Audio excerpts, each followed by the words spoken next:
Whether the issue is law, science, economics, history, family, social issues, education, religion, government, or national security, Brannon brings the issues of the day into clear focus through the lens of a Judeo-Christian worldview. And now, here is your host, Brannon Howse. And welcome to the broadcast on this Thursday evening, April 24th, 2025. Tonight, I'm going to be joined by a first-time guest, someone I've been following on X for a very long time, Mr. Richard Gage. He's an architect, and he has been exploring for 18 years now. He started this organization of his with a lot of engineers and a lot of architects trying to get to the bottom of 9/11. Building 7. You guys know, and I'm going to play it tonight, the comment by Senator Ron Johnson of Wisconsin saying, "My eyes are now open. My eyes are open over Building 7. How did that thing collapse into its footprint?" Well, you're going to hear tonight from Richard about thermite. You're going to find out about so many issues that are, well, come down to laws of physics, science, facts, not conspiracy. Oh, yeah, they call you a conspiracy theorist because they attack the individual when they can't refute the science or the known laws of the universe. Then they attack the individual. This is very important because there's been a shift in the country. Remember Donald Trump, I'll play it tonight. Donald Trump on the day of 9/11 or the day after was saying, I think there were bombs put in the building. I'll play it. Donald Trump was saying that then. And now you have Building 7, which most Americans have never heard of or heard about. Tucker Carlson covered it recently with former Congressman Kurt Weldon. Senator Ron Johnson's talking about it. We've got to cover it because I've been wanting to get Richard on for some time, made contact with him today, and he's going to be on tonight. Wow. And then we're going to be joined for a quick economic update by the Bad News Bears. Gold, some experts are now saying $4,000 and beyond. Hard to believe. Some are saying $10,000 an ounce gold. Really? It's not gold going up, it's the dollar going down. Let's get an update from them. And then let's talk about your health. One of the biggest topics you guys love is health. Because if you don't have your health, you don't really have anything, right? So I want to have on a doctor tonight, Dr. Barisma Williams. She's going to join us tonight. She has been here before. It's been a while, so we're going to have her back. And we're going to talk about, well, a lot of the major health crises that are facing us that really aren't talked about enough. And we're going to get to it because she's an MD, but she's not only an MD, she's a functional medicine expert. And there's a big difference between medical doctors and those who have studied functional medicine. And you're going to find out what she believed or what she didn't know in her medical training, what she believed from her medical training and didn't know from her medical training. And then when she started studying functional medicine, whereas a doctor has a prescription pad, she goes a different direction. Dr. Barisma Williams, got to get her name right. Dr. Barisma Williams. She'll be with us tonight as well. You guys love to talk about health. And we have a whole new health section. Go to worldviewtube.com. We have a whole new channel that's dedicated to home and health. Melissa's house-to-house program and health programs, health interviews like you're going to hear tonight. Now, before we get to all this, we need your support, folks. We're getting ready to leave a week from tomorrow for Washington, D.C. for a bunch of interviews, filming at a bunch of historical sites to put together patriotic programming about our history, our heritage, our liberties, our freedoms that are under attack by the uniparty, the deep state, the globalist, whatever you want to call them, Marxist, different groups coming together. We need your support. Please go to worldviewtube.com/sponsors, worldviewtube.com/sponsors. Please go there. Check out all our sponsors. Do business with them, won't you? Because when you do, they give a percentage of each purchase to us. So it's very, very important we have your support from our water filters, which I have and use. And Dolly drinks the same water because I don't want her drinking poisons, pesticides, bacteria, fluoride. I don't want my dog drinking that, much less my granddaughter who's here. So worldviewwater.net. Check that out. Of course, you know the foundation. That's one of the greatest and most powerful ways you can support us is by just making a contribution at worldviewfoundation.com. Of course, check out the Bella Grace, the Galatana, worldviewtalk.com. That's your solar generators, your satellite phones, and so much more. Okay, you guys know it. worldviewtube.com/sponsors. You need a lot of these things. I use these products, and these companies support us when you purchase great products. So please go there now. We need your support now, particularly to raise the extra funds for us to be able to go to DC for a week and grab up a bunch of interviews and patriotic, historical, educational programming we can bring back to you to share with you. For all of you didn't get to watch it. But we need your support now. worldviewtube.com/sponsors. I'm going to be joined in just one moment by Mr. Richard Gage, someone I've been following on X for some time related to the investigation into 9/11. And, well, recently we've heard a lot of talk about Building 7, something we've talked about on the air, on radio and television off and on for years. But reality is, people that talk about that were called conspiracy theorists. They were even called worse than that, right? But yet your eyes, they didn't deceive you. You saw a building free falling, like it had explosives put in it. The building was going to be pulled due to the fire. How do you go in and do that when it's on fire in a matter of just a few hours?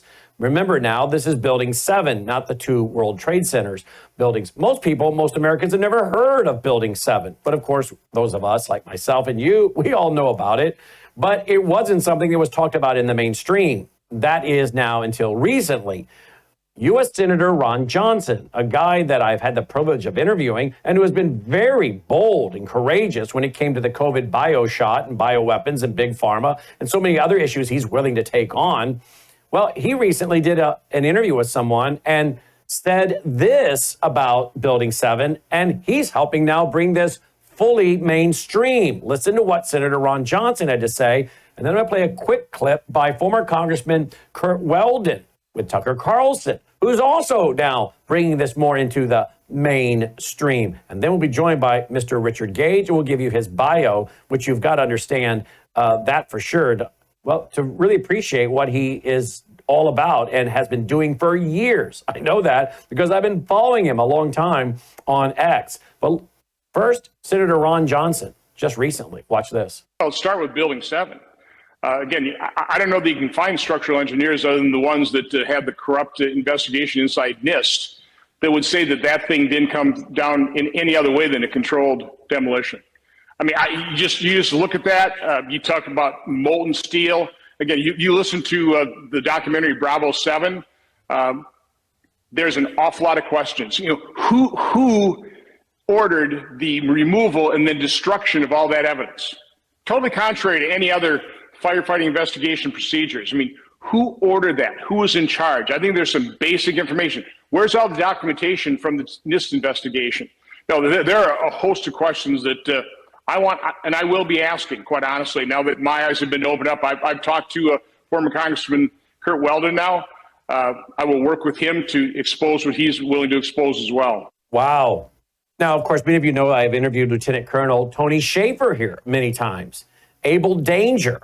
Go put that into a search engine. Guys like Congressman Kurt Weldon, Lieutenant Colonel Tony Shaffer, these guys were put through the ringer because they were, trying to say things that apparently the deep state, some of the intelligence community didn't want talked about. And now you hear Senator Ron Johnson saying, I'm willing to work with Congressman Kurt Weldon to investigate this. Well, thank you, Senator Ron Johnson. I think he's a bold, courageous guy, to be honest with you. And he's proven that to me on many levels. But here's Kurt Weldon, the former congressman himself, talking recently to Tucker Carlson. Watch and listen to this.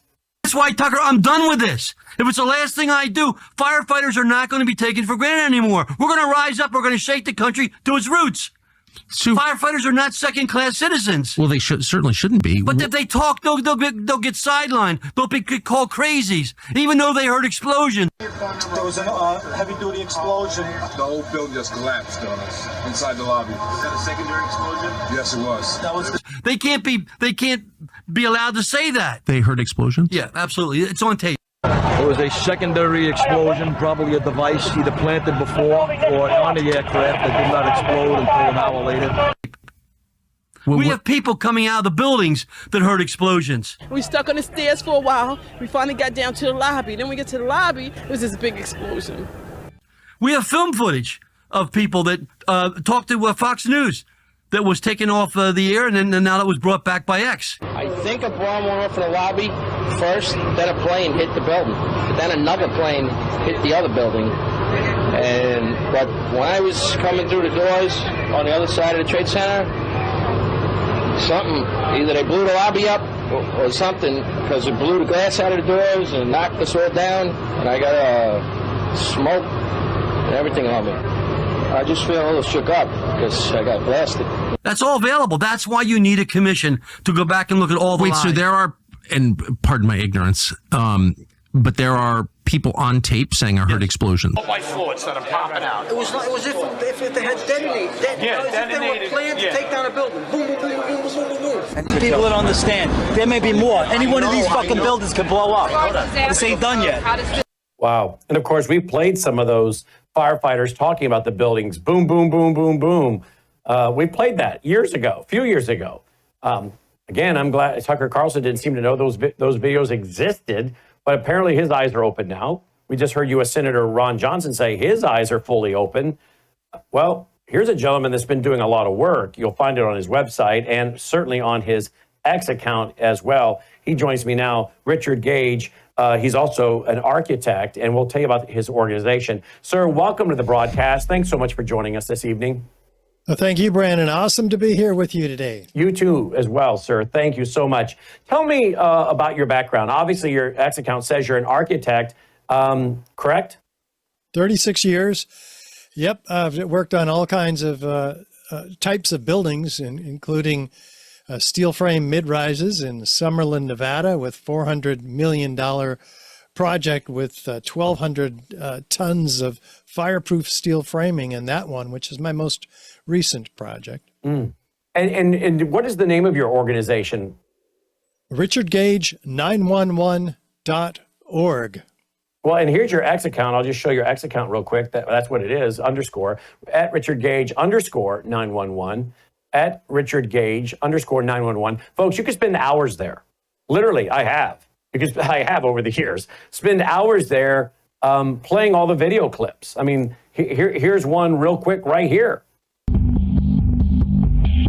We made this film in 2013. 40 high-rise architects, structural engineers, metallurgists, chemists, physicists. World Trade Center 7 collapsed because of fires fueled by office furnishings. It did not collapse from explosives or from fuel oil fires. Okay, there you see Mr. Gage right there. Let's go back to him. So I heard Mr. Johnson, Senator Johnson, mention NIST, N-I-S-T. We just heard from one of their guys, I guess. And he says it was caused by furniture. Furniture. Have you anywhere in the world ever heard of a steel building catching fire and burning down or collapsing due to furniture?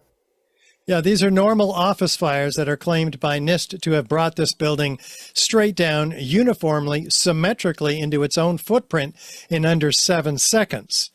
Fire has never, as we'll see, I've got a few slides to share with you, never brought down a steel frame fire protected structure ever. So it's an extraordinary claim that NIST makes here, and we shoot it out of the water completely. Well, I'm going to turn it over to you to do a little presentation here. I may jump in and ask some questions, but before you start, you must be really pretty pleased that Tucker Carlson, Senator Ron Johnson, that these people are now paying attention and talking. I mean, I admire them for doing this. I'm guessing you're pretty pleased.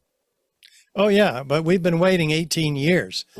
I started the Architects and Engineers for 9/11 Truth that long ago. I'm the former CEO, and now with my wife, we are at a new organization that is focused on educating the public. And we've been doing presentations all over the country and around the world in 24 countries, 1,000 presentations. It's a slow wake up for most Americans, unfortunately. Have you ever been threatened or warned away from doing this?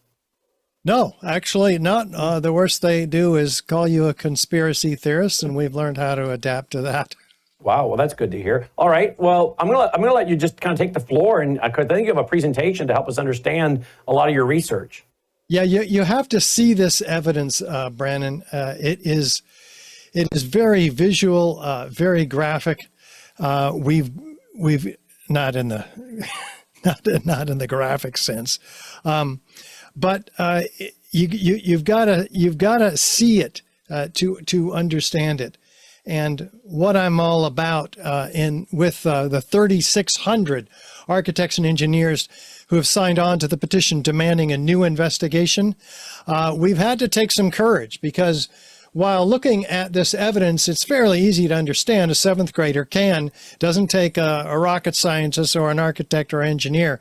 The implications of this evidence are what is so disturbing. So we start with Building 7 because no one really knows about it. Most architects and engineers know nothing about the third worst structural failure in modern history after the Twin Towers. Right? This is a 47-story skyscraper not hit by an airplane like the Twin Towers. It's about a football field in length away from the North Tower, but it'd be the tallest building in most of our states. It just seems dwarfed here next to the Twin Towers, which were the tallest buildings in the world at the time that they were built. But in the morning, the towers went down, and some of the steel structural members were ejected out of the towers, as we'll see, and they hit Building 7. Started some fires, but NIST says these fires were not a significant factor in this building's collapse. The National Institute of Standards and Technology was tasked by Congress to explain these collapses to the American people. Well, let's look at the collapse that they had to explain away here and tell me what you see. The East Penthouse comes down first in an isolated event, and then 6 seconds later, the entire building does this. Mm. And you may have seen that before on TV. Many times. Right? Like the old hotels in Las Vegas.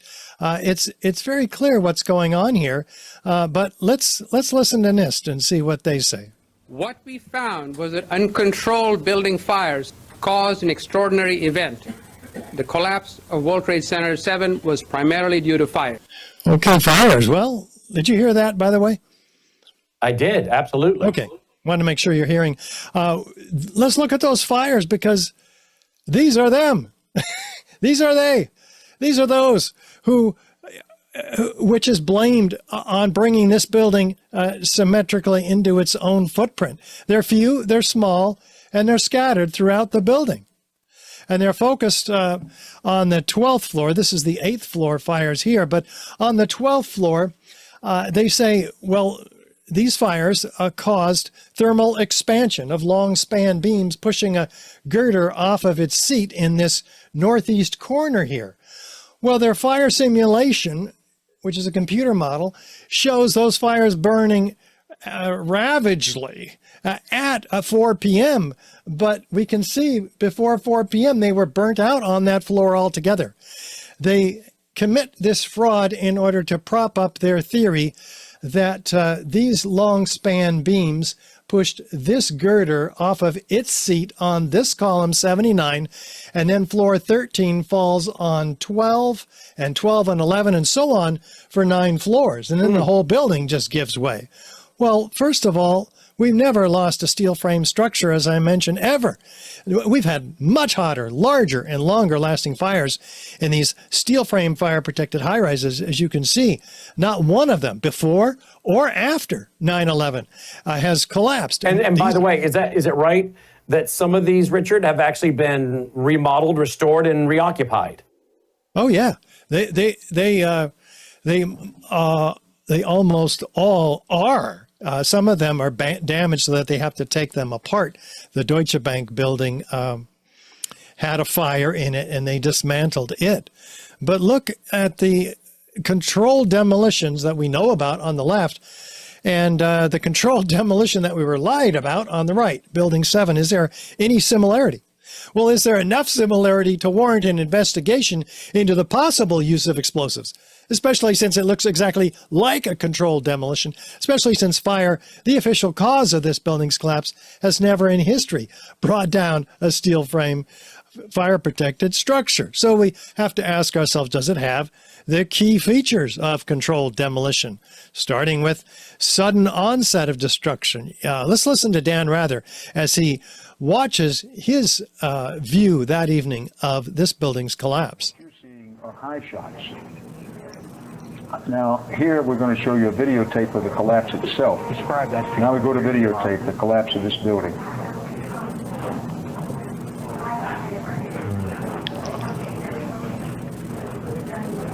It's amazing.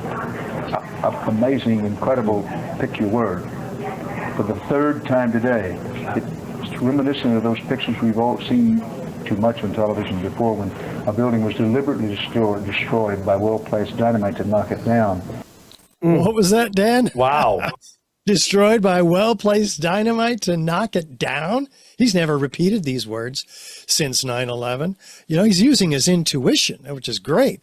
But why didn't he talk about this afterward? Why didn't we see, with two exceptions, this building has not been shown to the American people. It's been swept under the rug. Again, most architects and engineers know nothing about it. It should have been the most studied structural failure ever. Well, is there a straight down symmetrical collapse? Feature number 2. We watch. Yeah, pretty straight down, pretty symmetrical.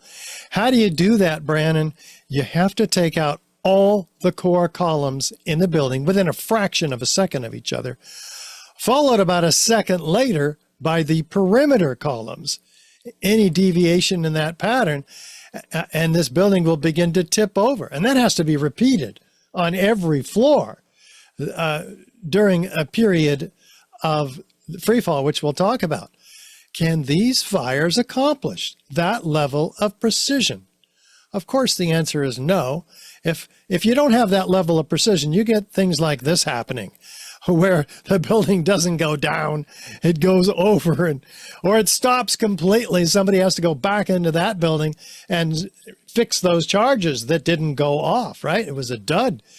So if a building is damaged, as NIST claims in the northeast corner in Building 7, the building will fall over toward that damage, like it does here in Asia.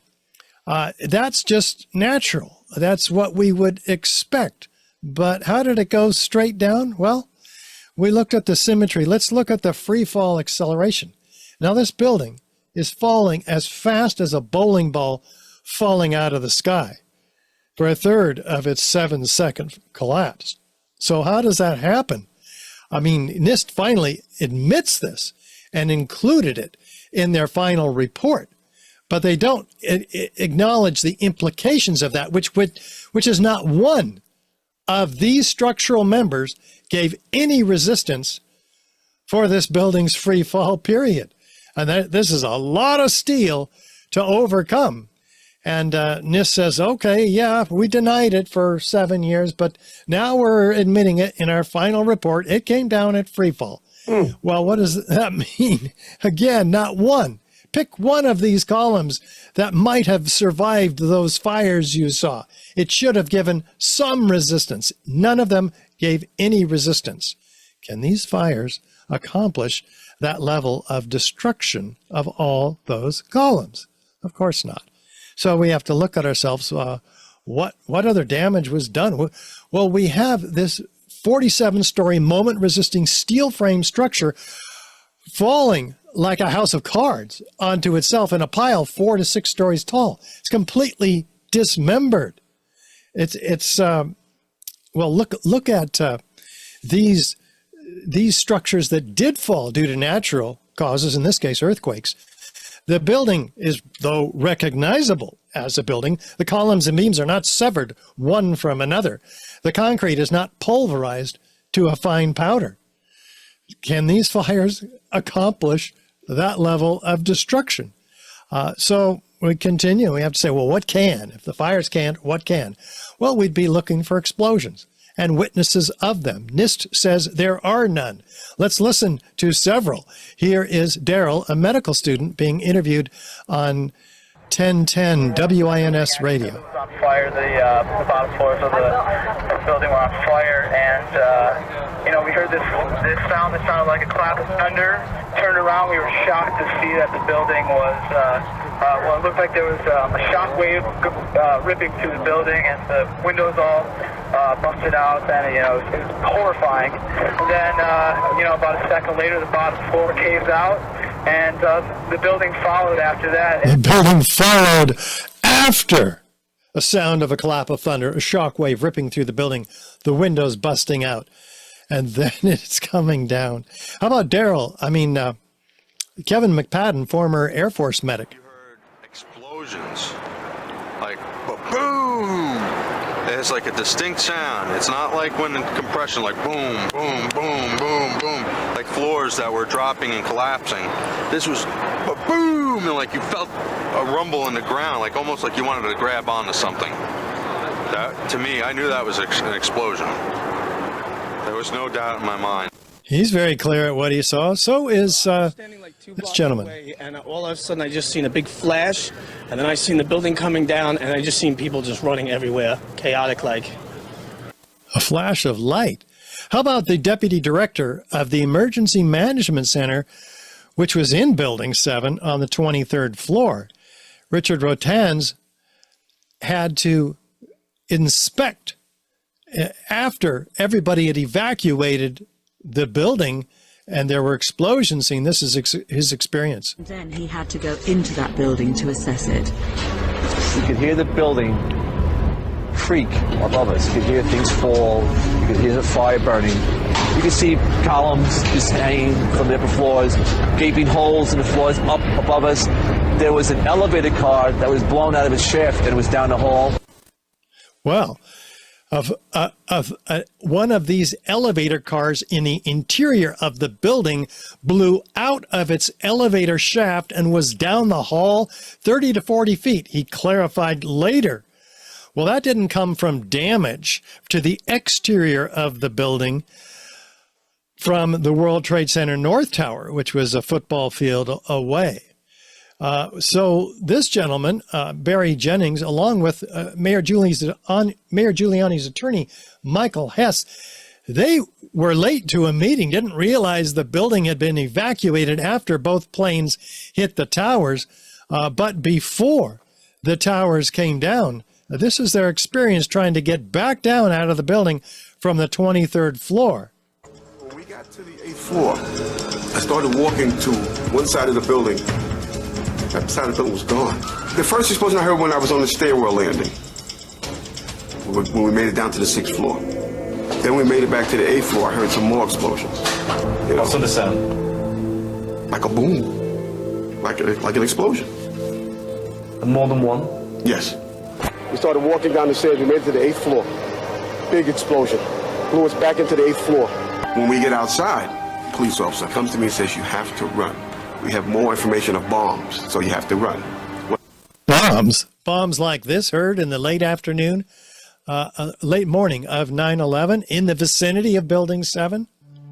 Yeah, here's one of the guys who can tell you I'm okay, all right? Here, hold on. You want to call your mother or something?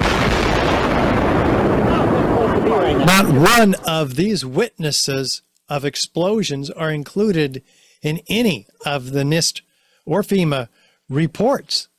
They claim to have interviewed 116 first responders. They missed all these, obviously. If this building was in a controlled demolition and engineered in advance, then we would have witnesses that would know about it in advance, like Chief Nick Fiscani, for instance, who says, we're moving the command post over this way. That building's coming down. Well, wait a minute. How does he know the building's coming down? We've never lost a steel frame fire-protected structure due to fires. They go in to put these kind of fires out all the time. How about Chief Hayden? Well, we had our special operations people set up surveying instruments to monitor and see if there was any movement of the building. We're concerned of the possibility of collapse of the building. And we had a discussion with one particular engineer there, and we asked him if we allowed it to burn, could we anticipate a collapse, and if so, how soon? And it turned out that he was pretty much right on the money, that he said in its current state you have about 5 hours. Pretty much right on the money. Wait a minute. If we allowed it to burn, how soon would it collapse? Well, fires have never brought down a steel frame fire protected structure. Now, not only are they being told it's going to collapse, but when? In 5 hours, he says. And it did. Pretty much right on the money. Of course, the prediction could only have been made with foreknowledge. We don't get to know the name of this engineer. Well, let's listen to these mysterious construction workers walking away from Building 7, hearing an explosion over their shoulder, looking back at the building and right into the CNN camera and saying this. Keep your eye on that building. It'll be coming down. Building is about to blow up. Moving back here. All right, guys? Sorry. We are walking back. There's a building about to blow up. On flame, debris coming down. What? Flame and debris coming down? The building's going to blow up? Not only is it coming down, it's going to blow up now. So how do they know that? And what did Kevin McPadden hear before he heard those explosions? He's listening to a radio held in the hand of a Red Cross worker, who he believed was a Red Cross worker anyway, and they were held back several blocks from Building 7 because they were told it was going to come down. And this is what he hears. At the last few seconds, he took his hand off, and you heard 3, 2, 1. What? Do fires bring buildings down to countdowns? What's going on here, Brannon? We got to get to the bottom of this. The BBC actually announced the collapse of this building 20 minutes before it even happened. Now, more on the latest building collapse in New York. You might have heard a few moments ago, I was talking about the Salomon Brothers building collapsing. And indeed it has. Apparently that's only a few hundred yards away from where the World Trade Center towers were.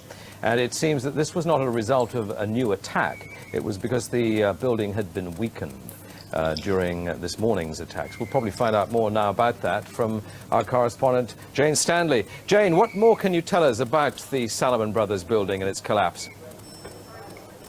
Well, only really what you already know. Details are very, very sketchy. Wow. Sketchy indeed. The building is still standing behind her. It doesn't come down for 20 minutes. They apologize for this grievous error, citing the confusing events of the day. What, does that make them psychic? What's really going on here? And CNN does even better than that. They announced it at 11:07 that morning. In New York, Alan Dodd-Frank joins us on the phone in Lower Manhattan. Alan? Aaron, just 2 or 3 minutes ago, there was yet another collapse or explosion. I'm now out of sight. A Good Samaritan has taken me in on Duane Street. But at 11:15, there was another collapse or explosion following the 10:30 collapse of the second tower. And a firefighter who rushed by us estimated that 50 stories went down. The street filled with smoke. It was like a forest fire roaring down a canyon. Now, as I think Patty Sabga and others have told you, all of Manhattan is covered, downtown Manhattan is covered with thick white ash and building material. 50-story building? There was no other 50-story building that went down. There was no other building that was destroyed completely. There were some buildings that were very badly damaged. None of them approached the height of 50 stories other than Building 7. So they're clearly talking about that building.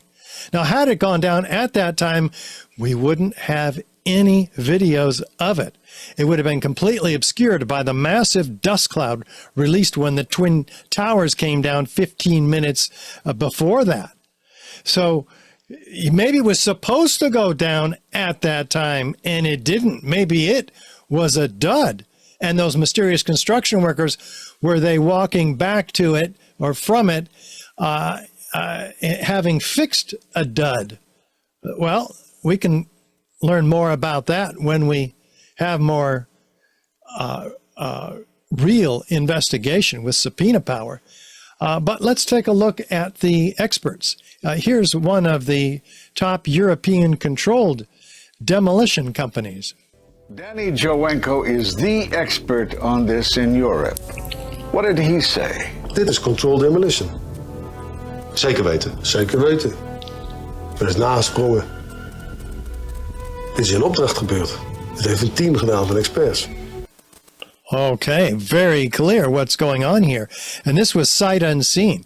Somebody opened up their laptop and showed Danny this, and he's just giving his commentary right off the top, and unrehearsed, unbiased. In fact, there are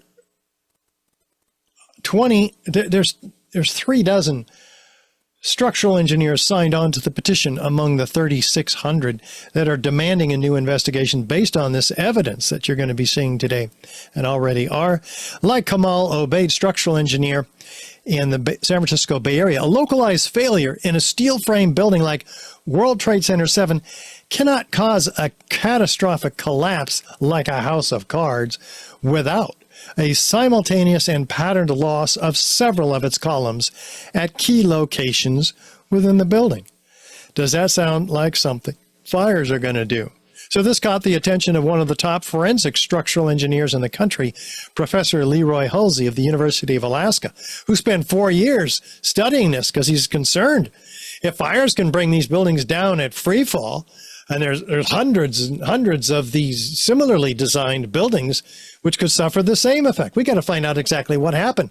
So his team of PhD students, and he put together 2 competing software programs, finite element analysis, and they corroborated each other.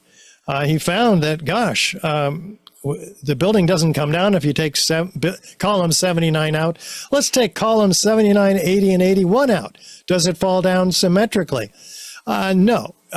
It actually falls over, as you would anticipate if the core columns in the corner of this building were taken out. So he then says, well, what do we have to do to get this building to fall symmetrically as it did in the video?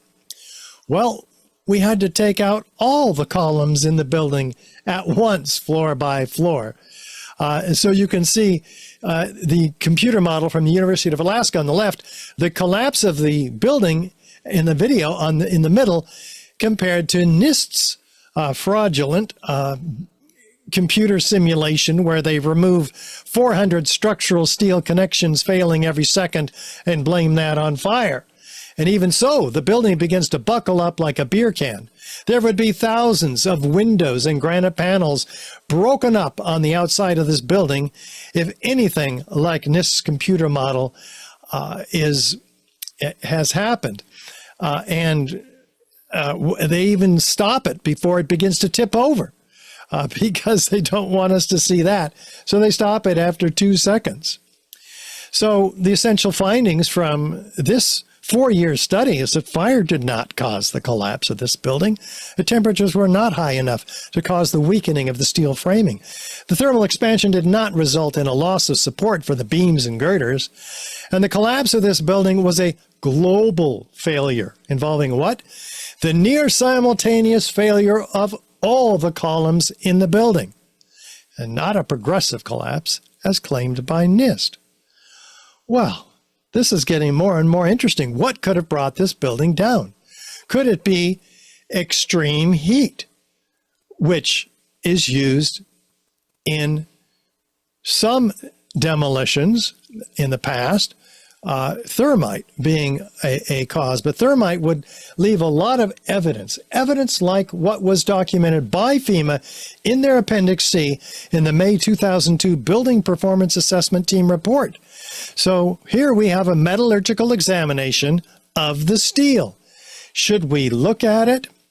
Never before observed eutectic reactions, that's thermitic, intergranular melting, capable of turning a solid steel girder into Swiss cheese, like we see here in this piece of studied World Trade Center 7 steel. Well, this is getting real interesting. They document rapid oxidation, sulfidation, liquid iron. That's molten iron, by the way. That's 3,000 degrees Fahrenheit to get molten iron. They say sulfur formed during this hot corrosion attack on the steel. Well, this is very interesting. And the New York Times called this the deepest mystery uncovered in the investigation.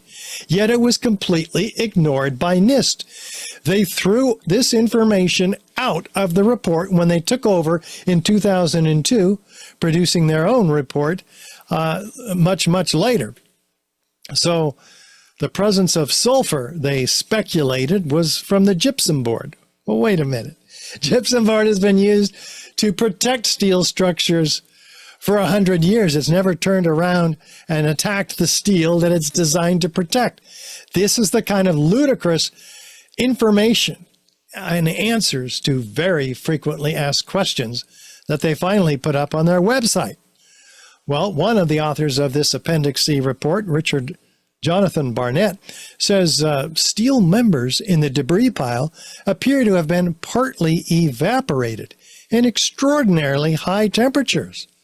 Wait a minute, Brannon, it takes 4,000 degrees to evaporate steel. How does this happen by office fires, which only reach 500 or 600 degrees typically, maybe 1,000 degrees Fahrenheit, and sometimes 1,500 degrees in the hottest fires?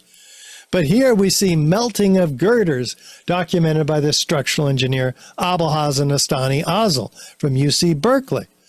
In fact, we can tell the temperature of molten metal pouring out of the material held in the crab claw excavator by its color.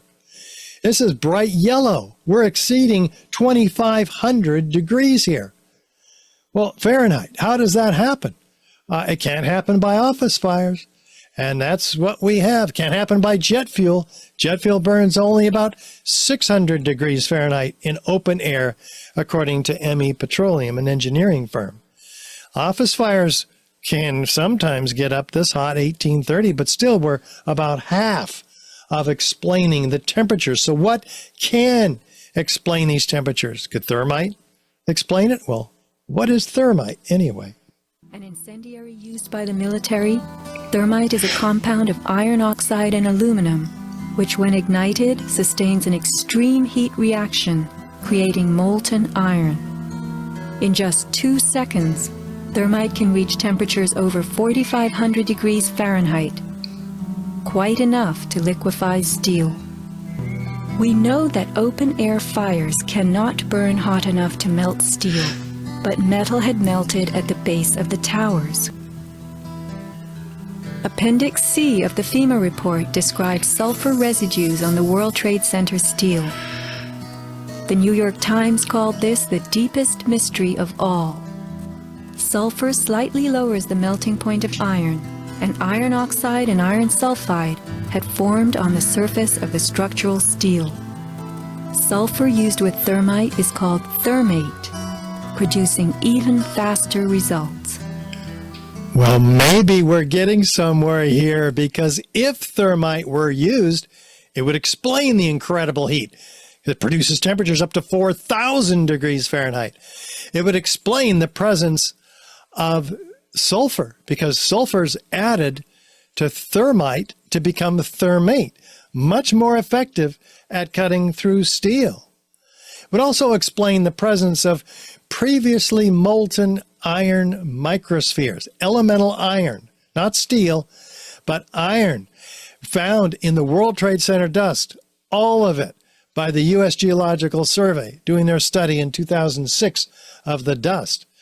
Found also by R.J. Lee Group, an environmental engineering firm, billions of them, up to 4 tons. In fact, the EPA says it's a signature component of the World Trade Center dust. It's not even World Trade Center dust unless it has all these previously molten iron microspheres. Well, man, yes, 4 tons by extrapolation, up to 6% of some of these samples are previously molten iron microspheres. Let's dig into this. R.J. Lee says they're formed during the event, not before, by the welders putting the building together, not afterward, by the iron workers taking the building apart, but during the event. So what could have caused them? Well, we could do an experiment. Experiment is the arbiter of competing hypotheses. Let's do one. Let's light some thermite. Okay. I'm game. A small amount of thermite producing thousands of what look like sparks, but they cool and they fall into the pan as previously molten iron microspheres. How do they get spherical? Well, that's just what liquids do when they're aerosolized because of the surface tension. That's how they form these small spheres, the diameter of a human hair on average. So that was all evidence of ignited thermite, and it can only be that. Is there any evidence of unignited thermite in the World Trade Center dust? Yeah, as a matter of fact, there is. Dr. Niels Harrit and his team of 8 international scientists studied 7 independently collected samples that were sent to them. They find in all of them these curious red-gray chips, red on one side, gray on the other, dual layered. So they were applied as a fluid. They thought they were paint. But unlike paint, they are attracted to a magnet.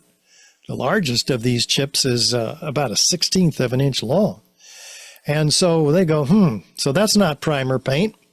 What do? Let's study the red layer. Let's do X-ray energy dispersive spectroscopy and find out what's in it. Well, what do they find? They find aluminum and iron, the ingredients of thermite. In the paint chips, in these, what's the ingredients of thermite doing in a paint in all the World Trade Center dust samples? Very interesting. They zoom in 50,000 times with an electron microscope, and they find these nanoparticles of iron oxide crystals and aluminum platelets, about the diameter of a human hair. 1,000 times smaller than the diameter of a human hair. Nanotechnology. They start reviewing the literature. They find, oh, this is called superthermite. It was created by Lawrence Livermore Lab in 2001. When they show when you get these particles so small that the surface volume increases exponentially, and it has a virtually because of the surface volume, it's an instantaneous reaction almost. So they've engineered an incendiary which works by means of heat, massive heat, 4,000 degree temperatures, to become more explosive. Well, this is very, very interesting because, like the samples from Lawrence Livermore Lab, which in a differential scanning calorimeter, which is a heater that measures resultant energy, they find that it's an exothermic reaction because at about 850 degrees Fahrenheit, they ignite and produce these exothermic reactions. Well, this is exactly what all the samples did from the World Trade Center collected by this team of scientists. Not only that, when they ignite, what do you think that they produce? Molten iron microspheres with the same chemical signature as the molten iron microspheres found in all the World Trade Center dust samples and studied by R.J. Lee and the U.S. Geological Survey. So we know exactly where those previously molten iron microspheres came from. It's not a mystery. In fact, they're found attached to partially ignited red-gray chips, as you see here and here. So this is a set of self-corroborating, repeatable experimental data that can be used to put in a court of law to put the real perpetrators of 9/11, whoever put this stuff in the World Trade Center towers, all 3 of them, because all of this information we're looking at now applies to the Twin Towers as well. This is extremely high-tech stuff made only in the most advanced, sophisticated Defense Department contracting laboratories.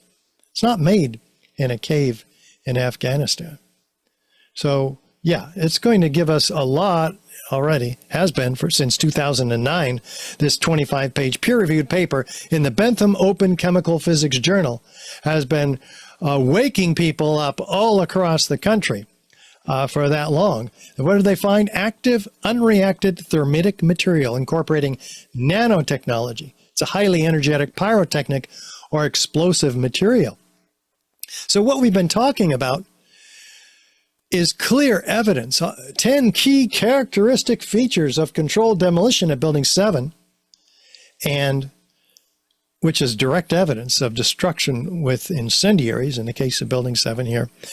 No, none of these can be accounted for by office fires, not one of them, let alone all of them.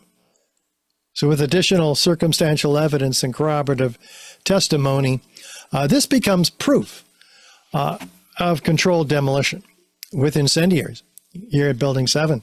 And it's a body of proof that's convinced 3,600 architects and engineers to sign on to the petition demanding a new investigation into the destruction of all three of these towers. Many of them are appearing in our documentary film series 9/11 Crime Scene to Courtroom, an unprecedented film series taking hard evidence of the 9/11 crimes to court. Because the Lawyers Committee for 9/11 Inquiry, whom I am partnering with to create this film series, having produced already 2 episodes, which, by the way, are on the website, 911c2c.org. You can watch them. The third episode is coming out next week. And you can produce this series with a $500 donation. In fact, you'll be an executive producer with a $10 donation. We'll be grateful to you because we are in post-edit right now. We filmed everything in a boardroom, giving this evidence to the grand jury with our experts. And now we're editing it. And you've got to see the episodes, and the trailer for episode 3 is viewable on the website now. And it's really important, by the way, as you can imagine, if Building 7 was a controlled demolition and it happened on the same day that the Twin Towers did, we have to ask ourselves a very important question. Is it possible that the Twin Towers could also be a controlled demolition? Well, just look at them shown here simultaneously coming down, though they were about 15 minutes apart. What do we have? Upward, outward, arching streamers, a geometry of fireworks, freely flying structural steel sections weighing 4 and 8 tons, laterally ejected at 80 miles an hour, clocked by physicists, landing up to 600 feet in every direction, trailed by thick white smoke clouds. Wait a minute. Is steel flammable in office fires or by jet fuel? No. Those temperatures are not hot enough to cause steel to be melting or molten, much less trailing thick white smoke clouds. It's not flammable. So what could this be? Well, we saw that thermite incendiaries were a part of the destruction here. What happens when you burn thermite? You get molten iron. We saw that, but now we see that you also get thick white smoke clouds of aluminum oxide ash. So let's dive into it and see if the Twin Towers exhibit the behaviors of controlled demolition, beginning with the North Tower, where it's standing at rest, and all of a sudden it is in uniform downward motion. There's no jolt, no hesitation upon impact of the cold, hard steel below the point of plane impacts. It should have met that and hesitated, right? No, it doesn't happen in the South Tower either. It's standing at rest, and all of a sudden it's in uniform downward motion. Let's break this down. NIST claims that the upper part was so big and heavy that it drove the rest of the building down to the ground and then destroyed itself. Zdenek Bazant calls this the crush down, crush up theory. He came up with this theory from Northwestern University in Chicago just 2 days after 9/11. The rest of us are in shock. What hit us? When's the plane coming? The next plane. Who did this to us? Not this guy. Apparently he's in his den creating the most sophisticated piece of mathematical wizardry that remains today the key theoretical basis for NIST's failure theory. They call it the column failure theory. But it completely suffers from a basic law of motion, right? Newton's third law specifically. There's an equal and opposite destructive force when two bodies collide. Let's take a Volkswagen and run it into a Mack truck. There's some destruction, right? Most of it is from the lighter, weaker body. Does it matter if we drop the Volkswagen onto the Mack truck? No. The upper, weaker, lighter part of the structure can't possibly destroy the cold, hard, heavier, intact steel below. In fact, the columns get heavier and heavier as they go down. And bigger, 36 inches by 22 inches, 2 inches thick at mid-height, and then to 52 inches by 22 inches, almost solid steel at the base. There's 47 of these columns in the core and 240 of them in the perimeter. So let's just find out what's really going on here. Putting the myth and the claims aside, we can observe with our own eyes whether this Volkswagen is destroying the building below it. I'll make it easier for you. Watch the lower red line, the point of plane impacts. Is the Volkswagen pushing the rest of the building down, or is the Volkswagen being destroyed itself in the first 3-4 seconds of this building's collapse or destruction? No, it's being destroyed. It's telescoping in on itself. Look at the upper part here. It's not there, right? The red box is where we should see a pile driver driving the rest of the building down to the ground. It's not there. None of the photos, none of the videos show such a thing. If it were there, it would have destroyed these few remaining core columns standing 800 feet in the air for about 6 seconds. But no, something else takes out them from underneath after 6 seconds, and it falls frame by frame through the concrete powder that's shaken off of it. Well, let's just ask ourselves, what are we looking at then, if it's not a crush down, crush up? One of these is a volcanic eruption, and the other is building number 1, the North Tower. Can you tell which one it is? They look strikingly similar, right? Upward, outward arching streamers, a geometry of fireworks, freely flying structural or solid molten objects trailed by thick white smoke clouds. This is not a natural collapse. Yes, the volcanic eruption is the one on the right. So, is Zdeněk Bazant right? No, we just proved him wrong. It's a lie. What's really going on here instead of crush down and crush up? It's a series of explosions, which we will look at very carefully, blowing the building out and away from the central core. So it's out and down. It's not down. Okay, well, if that's the case, then we have to say what could have done that? Well, we're looking for patterns of explosions and flashes of light, which are seen and heard by who? 156 first responders on record, recorded within a month after 9/11 by Thomas von Essen, the fire commissioner. Finally, in 2005, the recordings were released because of a court order. The New York Times finally, then in August, put these testimonies on their website. There's 12,000 pages of testimony. Graham McQueen read all of them, and he found 156 of them talking about seeing, hearing, experiencing explosions. Many of them, as you'll see, before the building ever collapsed. We felt the ground shake. You could see the tower sway, and then it just came down. All of a sudden, the ground just started shaking. It felt like a train running under my feet. The next thing we know, we look up and the tower is collapsing. It shook my bones. Shortly before the first tower came down, I remember feeling the ground shaking, heard a terrible noise, and then debris just started flying everywhere.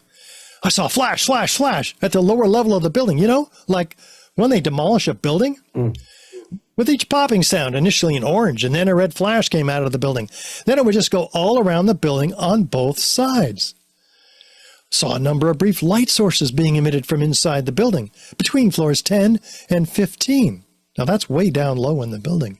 He saw about 6 of these brief flashes, accompanied by a crackling sound, before the tower collapsed. I saw low-level flashes. I saw flash, flash, flash, and then it looked like the building came down. An explosion appeared at the very top. Simultaneously from all 4 sides, material shot out horizontally. And then there seemed to be a momentary delay before you could see the beginning of the collapse. How specific does this expert witness, this fire chief, need to be? There was an explosion in the South Tower. One floor under another. When it hit about the 5th floor, I figured it was a bomb because it looked like a synchronized, deliberate kind of thing. Seemed like on television when they blow up these buildings. Seemed like it was going all the way around like a belt. All these explosions. The building was blowing out on all 4 sides. We actually heard the pops, you know? You heard the pops of the building. I thought the terrorists planted explosives somewhere in the building. That's how loud it was. A crackling explosive. Another loud boom at the upper floors. And then there was a series of smaller explosions which appeared to go completely around the building at the upper floors. Another loud earth-shattering blast with a large fireball that blew out more debris. The lower level of the building, you know, like when they demolish a building, that's what I thought I saw. Did you see any flashes? I said, yes. I thought it was just me. He said, no, I saw them too.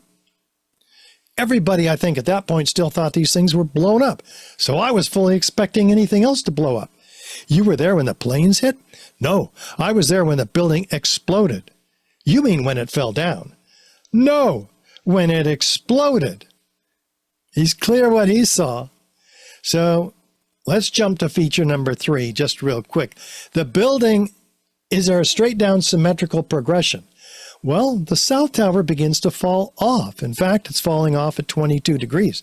So there's asymmetrical loading on the structure below by this part that's falling off, asymmetrical damage from the fires, and asymmetrical damage from the impact upon the columns of the plane. So how in the world do we get complete symmetrical damage, destruction all the way around all 4 faces of the building, just like the firefighters described? The videos back them up. Well, let's find out what's going on. Zooming in on the leading corner of these explosions, we can see in this looped video a dozen or so of these explosions, floor by floor, ahead of the what we're told is a gravitational collapse up above. This is not a nuclear weapon going off, as has been hypothesized by some. These are individual explosions which must have been pre-placed in the building. And it's not directed energy weapons either, softening the steel, as they claim. No, something else is going on here, so we're going to get into it. Something that would cause isolated explosive ejections. In fact, 20 stories down, 40 stories down, below the zone of destruction. There's no accounting for these isolated explosive ejections in the official narrative whatsoever. 60 stories down below this gravitational collapse, as we're told. Makes no sense, especially if you look on the left side of the South Tower. In this looped video, we see a dozen all at once, tearing apart the steel structure inside and released on the outside by these isolated explosive ejections, which must have taken out the rigidity of that steel frame, because it doesn't continue its angular momentum to the right and roll off the solid object below it and fall onto the ground. It actually then settles straight down into the South Tower. So that would explain that phenomena too. But how fast is the building coming down? Well, a bowling ball falls at free fall acceleration because it's got no resistance under it. Building 7 had 40,000 tons of structural steel, and it still fell at free fall. Here we're talking, having been measured by physics teacher David Chandler, in this case, he finds that it's 2/3 of free fall acceleration. It's not slowing down. It's speeding up as it descends through what? 80,000 tons of structural steel beneath. Is not even slowing it down. It's almost as fast as freefall. We're talking 47 massive core columns surrounded by 240 steel perimeter columns, each 14-inch square steel tube columns. Let's go deeper. Let's find out what happened to those structural steel exterior perimeter sections, because they were ejected laterally, impaling themselves in skyscrapers all around the World Trade Center, destroying the winter gardens of the World Financial Center 600 feet away, doing vast damage to the Deutsche Bank building also.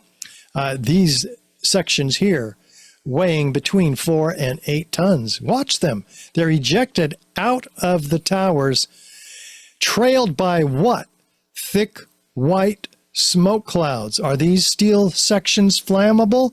No. What are these thick white smoke clouds? Look at this one. Back, 2, forward, 2, back, 2. It has been ejected laterally out of the building. And then gravity takes over and it begins to go down. Gravity works down. What's going on here? Out. And then gravity brings it down. This one's about to hit building 7. There's enough energy here to fire a 200-pound cannonball 3 miles. And there's a lot of cannonballs here, hundreds and hundreds of them, ejected in a 12 to 1,400 foot diameter, about equidistant about each of the towers. So that's what we got to get to the bottom of. And in order to do it, we got to ask ourselves a key question. If 100,000 tons of steel framing is distributed outside the footprint of these towers, what's crushing the building? Can they crush the building if they've been ejected up to 600 feet in every direction? No. This is 1/3 of the weight of each tower, the steel. Maybe it was a concrete. Let's see, because we're missing some concrete here. And there was 110 floors, each an acre in size.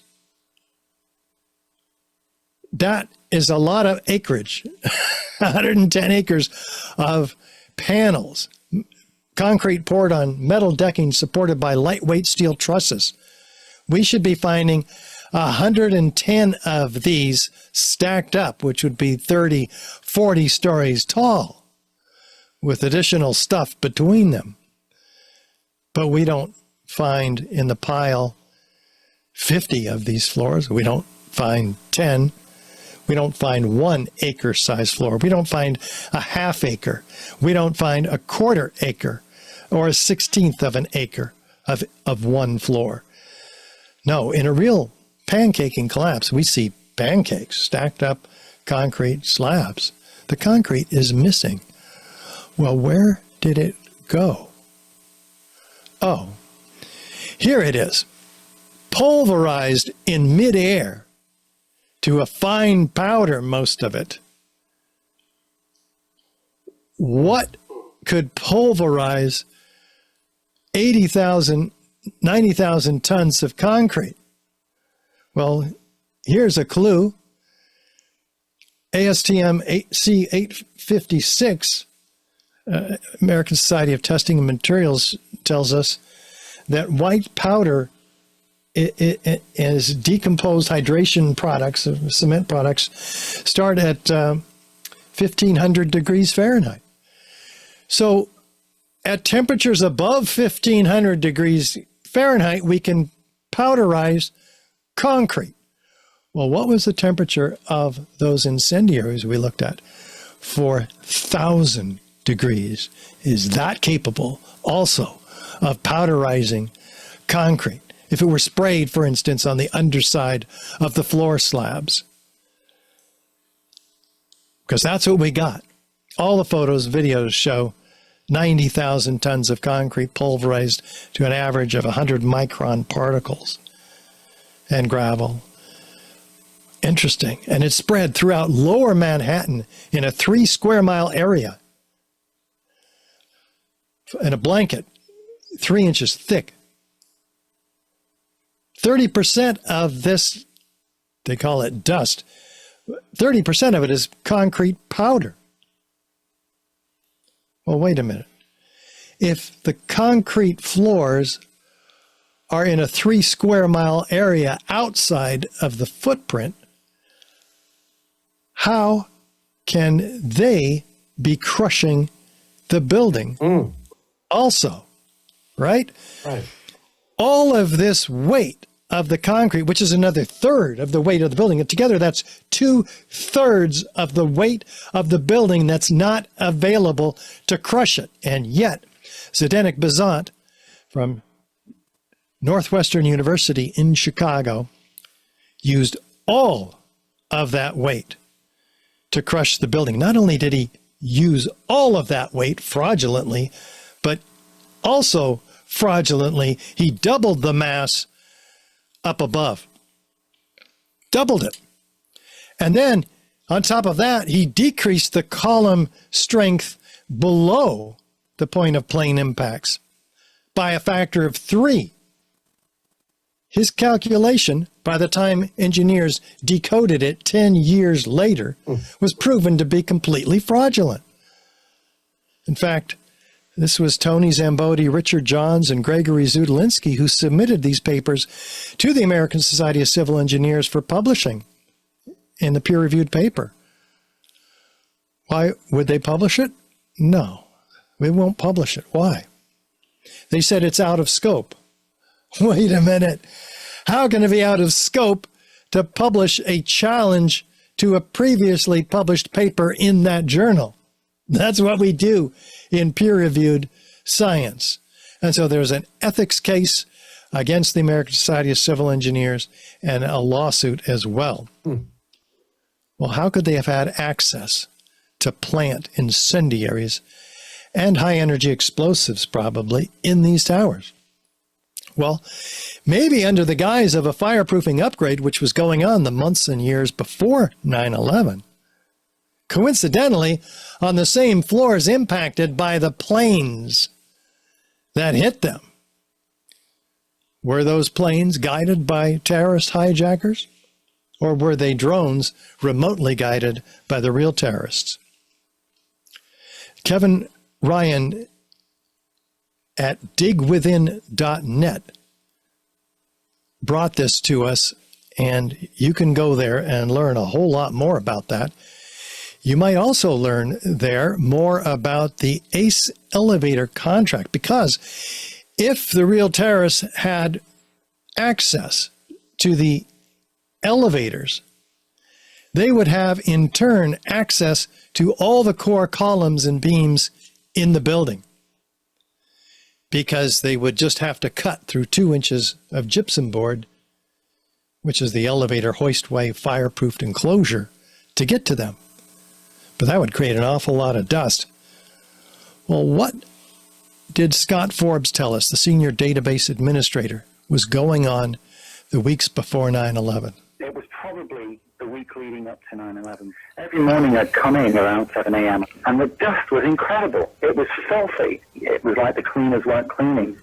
Right where the windows were, there was a sill which enclosed radiators. I was sick to death of the dust which was appearing on the windowsills. It was dirty grey and very, very noticeable in that week leading up to 9/11. Okay, the story is heating up here. We have Ace Elevator coming out of nowhere to get this contract, the largest elevator modernization in the world. Why would the Port Authority have given one of the largest, most sophisticated modernization programs in the industry's history to a small maintenance contractor with basically one customer? Otis Elevator had built and installed these elevators and been maintaining them up to the time of the elevator modernization. Where was Ace Elevator on 9/11? These employees, they were pulled out because of a labor dispute to a meeting to discuss union business, about 50 of them. So they were not among the missing and the dead. It certainly needs a real investigation. And so does the disposition of the steel. 180,000 tons of steel, easily the largest and most perplexing structural failures in history. Up to 400 truckloads a day, though, starting just 2 weeks after 9/11, were hauled away. Where? To China for recycling, before investigators could get their hands on it and do a proper forensic examination of the steel. This is the illegal destruction of evidence in a crime scene, prompting Bill Manning, editor-in-chief of Fire Engineering magazine, to cry out, crucial evidence that could answer many questions is on the slow boat to China, showing an astounding ignorance of government officials to the value of a thorough scientific investigation. The destruction and removal of evidence must stop immediately. But of course, it didn't. And so, yes, again, with the Twin Towers, we have the 10 key features and some very uncharacteristic features also of controlled demolition. Fire doesn't account for any one of these, let alone all of them. With additional circumstantial evidence and corroborative testimony, this becomes proof of controlled demolition. A body of proof, again, that has convinced, relative to the Twin Towers, these 3,600 architects and engineers, many of which appear in our documentary series, Crime Scene to Courtroom. And 10 years ago, we made also another documentary called 9/11 Explosive Evidence Experts Speak Out, with 40 high-rise architects, structural engineers, metallurgists, chemists, physicists, controlled demolition experts, all laying out this evidence. And we have a 15-minute documentary just on Building 7, made for PBS, very high quality, narrated by actor Ed Asner. We have the documentary about the scientific study of World Trade Center 7 by the University of Alaska and his team of engineers. So everything we just talked about is outlined in one flyer. So take a look at this. You can download it for free, print it, and give it to every architect and engineer you can find, everybody else that you know. Because by now, you've probably caught up with us and realized that 9/11 was not what we were sold.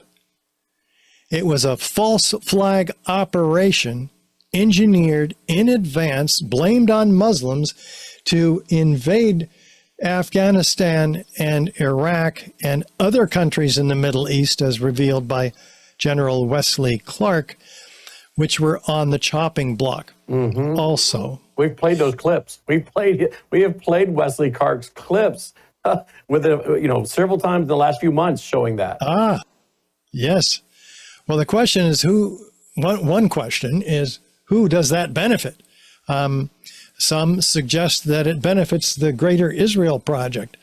But that is a whole nother subject that I have a presentation on at richardgage911.org.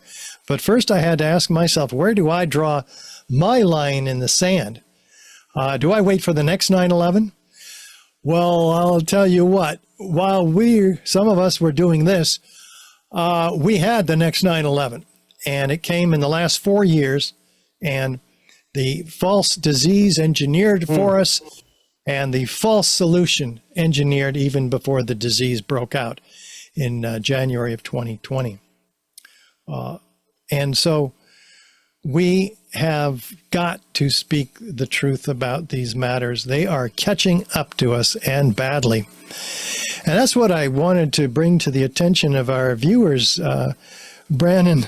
So I hope people learned something from this important series of information about the destruction of these towers. Absolutely. And you know, the whole thing is science, right? I mean, the whole thing seems to be science, and you've just which I'd never thought of, but I'm not an architect, I'm not an engineer.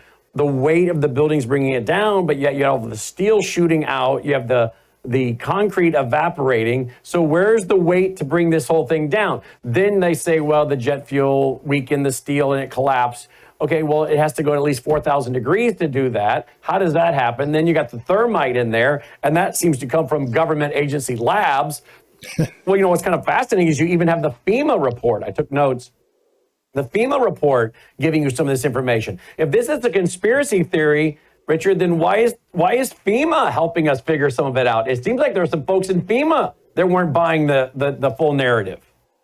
Right. No, not at the beginning, but they didn't, other than the metallurgical examination, which revealed so much. I mean, that can only be thermite. Hot sulfur corrosion attack on the steel, liquid iron invading the grain boundaries of the steel. They're describing what thermite does, and only thermite or other incendiaries.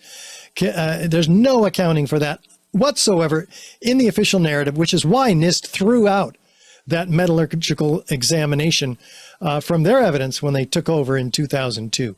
And then you've got the USGC finding these signature components, these iron spheres, you know, diameters of a human hair. So you got another government agency involved in giving us some details. So you cited two government agencies toward the beginning of your presentation, which right there, if people want to scream conspiracy theory, well, you got government agencies giving you some of the information. I mean, they didn't go far enough, obviously, but you're citing some government work, government research. Then you add in all the people that were on the ground who were first responders. Then you add in the science. The science doesn't lie. I mean, the experts told us during COVID, follow the science, which those that did, the MDs that we interview all the time, you know, they were telling people what to do, how to cure it, how to keep from getting in the hospital and on a respirator. They were following the science. This is math. This is math. I mean, I'm not a mathematician. I'm not great at math, but I know enough to understand what you're presenting to show that this is math. Again, do you have much hope that you and your evidence and those of the people you're working with will get brought in and be able to testify before a committee? I do now, because Tucker has woken up after 18 years of being in denial, and people listen to him. Pretty soon, Joe Rogan will wake up, and he'll have some of this evidence on his show. Wow. Also, you know, we'll have, others are already talking about it. Candace Owens is talking about it. We expect to be on her show sometime soon. So, yeah, I'm all of a sudden, in the last couple of months, very optimistic about this information getting out. Architects and Engineers for 9/11 Truth's structural engineer and chairman of their board, Kamal Obaid, and I will be doing interviews together for both of our organizations and on behalf of the 9/11 Truth Movement as a whole, getting all of this evidence out from both sides, engineering and architecture and explosive destruction. This is the evidence the public has to see. And, you know, one of the people that was saying this, I think on the actual day of the event, was none other than Donald Trump. We have played this several times. Ready for this, Caleb? Listen to what Donald Trump had to say, and I think this was on 9/11 that day. Listen. I said, how could a plane, even a 767 or 747 or whatever it might have been, how could it possibly go through the steel? I happen to think that they had not only a plane, but they had bombs that exploded almost simultaneously, because I just can't imagine anything being able to go through that wall. Most buildings are built with the steel is on the inside around the elevator shaft. This one was built from the outside, which is the strongest structure you can have and it was almost just like a can of soup. Like a can of soup. Someone said, you did, I think, crushing a beer can. President Trump saying crushing a can of soup. He said, I think they had bombs planted on the inside. Did he say that on the day of 9/11 or the day after? Oh, I don't know which it was, Brannon. But it was pretty quick. So, yeah. And if you go listen to the full version of that interview, he was saying, I know how that building was created. I know how the steel structure was designed. I know how the elevator shafts were built. And you can't even ride an elevator all the way up to the top. You have to stop and get off and get on another one. And how you had these staggered elevator shafts and things that were giving this building more sturdiness, right? Well, the columns give it the sturdiness. The elevators are in between the columns. Okay. But so they're not a structural factor, really. But the other thing that Trump did say, when asked by ABC, will you release the 9/11 files, declassify, he said yes. Right there in front of God and everybody. And that's why we're taking this document to him, the Presidential Commission on 9/11. And that's the one that we created 9 pages of the evidence that we've just shared with all of your viewers. And Representative Luna, under the James Comer, the chair of the House Oversight Committee, are officially engaging not only investigation of JFK, RFK, MLK, Epstein, but also 9/11. So they are saying that they're going to get to the bottom of it. And we're certainly pushing them. So we've got an effort by Kurt Weldon to bring this information and evidence to the Trump team, which he's done admirably so far. He's got the attention of Senator Ron Johnson speaking up, and now the mainstream media is calling Senator Johnson a conspiracy theorist. Wow. So that's good when they do that. That means we're getting somewhere. Yeah, because they have to attack the messenger instead of the message, because they can't go after the science. And of course, we have the Real ID, which, enacted by the 9/11 Commission. So we got the Patriot Act, we got now the Real ID. So we are still suffering. We got, of course, the Department of Homeland Security after all this, the 9/11 day. So we're still suffering as a people from whoever did this, whoever is behind this, or if the same people that were enacting these pieces of legislation were behind it, they certainly took advantage of it, right? Don't let a good crisis go to waste. We're still suffering from the consequences of that day. And here we are on April 24th, 2025. Well, people don't understand that any of us now, because of the Patriot Act, can be arrested without a right to a lawyer, a trial, a jury. Right. We can be tortured and even assassinated. And that's been done by Obama to American citizens overseas without due process. Did you know that all of our emails, our phone calls, our text messages are systematically swept up and stored in the largest building in Utah for use against us later? This is completely unconstitutional. But how do they do it? They declared an emergency, just like COVID. They declare an emergency. All of a sudden, they have all these powers, and they've been renewing the Patriot Act, even though there's no more emergency. It somehow gets renewed periodically. Wow. Richard, fascinating presentation. You've been very generous with your time tonight. And I will push people to your website to also watch the trailer. You're talking about the new series coming out. And again, you'll find it on his website. And that is richardgage911.org, correct? Yes, richardgage911.org. Wow. I look forward to having you back. And again, thank you for being so generous with your time. Oh, thank you, Brannon. Wow. Great to be here. You too. Thank you, Richard, checking in tonight. Again, folks, look at that. We went a long time with not one commercial break, right? We love the long format interviews, folks, but it cost me about $40,000 a month to keep this network going. And that doesn't count my salary. And I have to make a living like everybody else too, right? That's just my hard cost. Our bandwidth bill, our streaming bills, like over $8,000 between the streaming and the storage of these files that you can pull up and watch. Whether you're streaming it live or whether you come back tomorrow and watch this again or share it with friends. Every time someone watches, I have to pay that bill. Or I could put it all behind a paywall, but we choose to push it out for free. Public service, education, ministry, all of it combined. Our foundation helps us do that. Will you consider going right now to worldviewfoundation.com and making a contribution? Worldviewfoundation.com. You'll also find our mailing address there if you prefer to support us through the mail. Worldviewfoundation.com. We need to hear from you.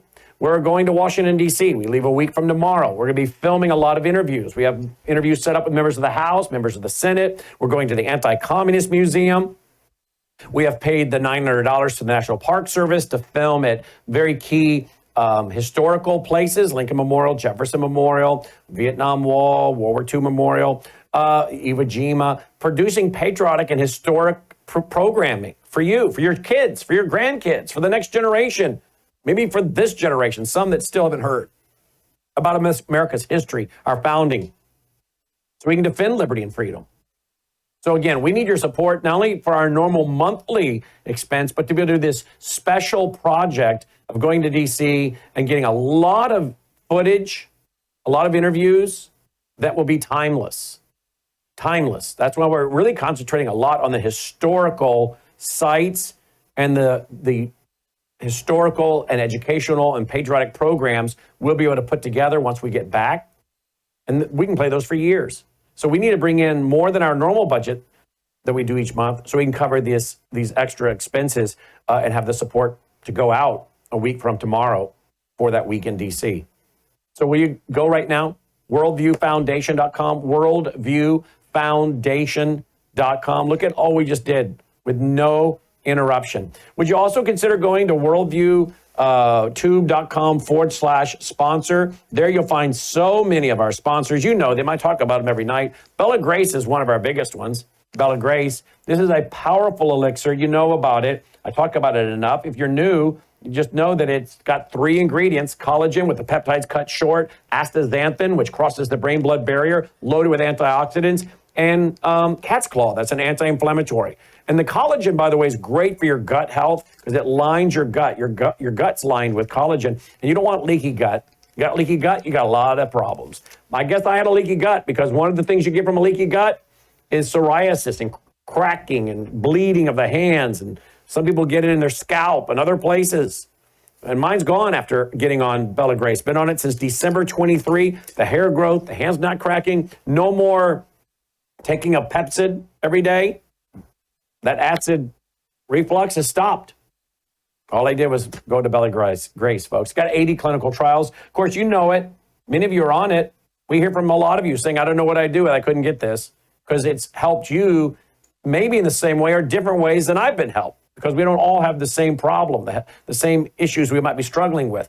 But as so many of the doctors we've worked with Bella Grace have said, this goes to where your body needs it most. Science, clinical trials, 80 of them. Melissa loves the skincare, Bella Grace skincare, the Bella Trim. She loves that. That's all natural weight management. Takes on the stubborn belly fat. Also great for your cardiac health, according to studies. The restorative sleep, that's the gummies that help her stay asleep once she gets asleep. So again, check all that out at on our sponsors page. You'll find a lot of the other sponsors there. The Numi, that's or the Swish. The Numi, that's glutathione. That's a powerful molecule to detox your cells. Some studies show it may help remove mercury from your brain to help prevent Alzheimer's, dementia, and Parkinson's. You know I take the Gatatana each and every day.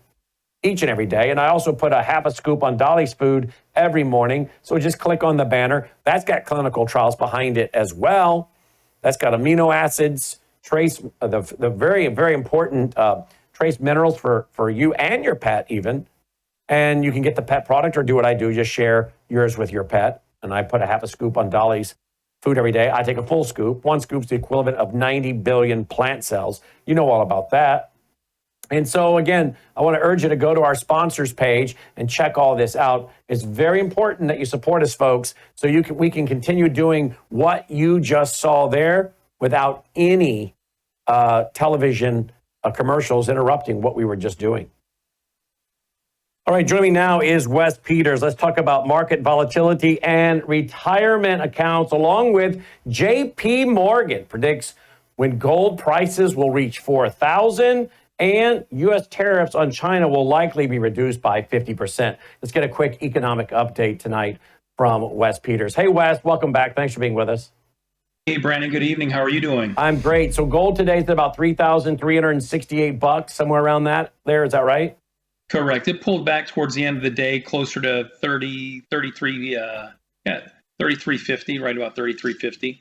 Okay, great. And what's going on? Now we've even got JP Morgan coming out saying gold's going to go to 4,000. Right. And what's interesting about that is we're getting more and more Wall Street mutual fund and stock cheerleaders getting on board with gold and silver. They don't want to look like fools down the road when gold does break the $4,000 threshold, which is coming sooner rather than later, I think. You look at where we are right now. That's for these people that think they've missed the boat, that's an increase of $650 per ounce where gold currently sits. And, we've had a lot of volatility in the market, obviously, and I think that's going to continue. So people need to, you still have an opportunity to take advantage and get protected before we crack that $4,000 an ounce. Well, and again, it's not gold going up, it's the dollar going down. I see we're joined now by Michael Weiner. It's the dollar going down. How much longer do you think this dollar is going to keep going down, Michael? Well, I think the dollar is going to be a roller coaster ride because Basant, who's probably the leveling factor of the administration, is definitely wanting to have a more tangibly based currency, especially when the results from the audit of Fort Knox comes in. I said a long time ago, gold is no longer it's no longer a commodity. Gold is money. It's viewed as money by the Chinese and the world. They're trading it as money. The United States is going to be using it as money. And I said before, 4,000 by the end of the year. I don't think people are that nervous anymore. I'm looking at 4,200, maybe even 4,400.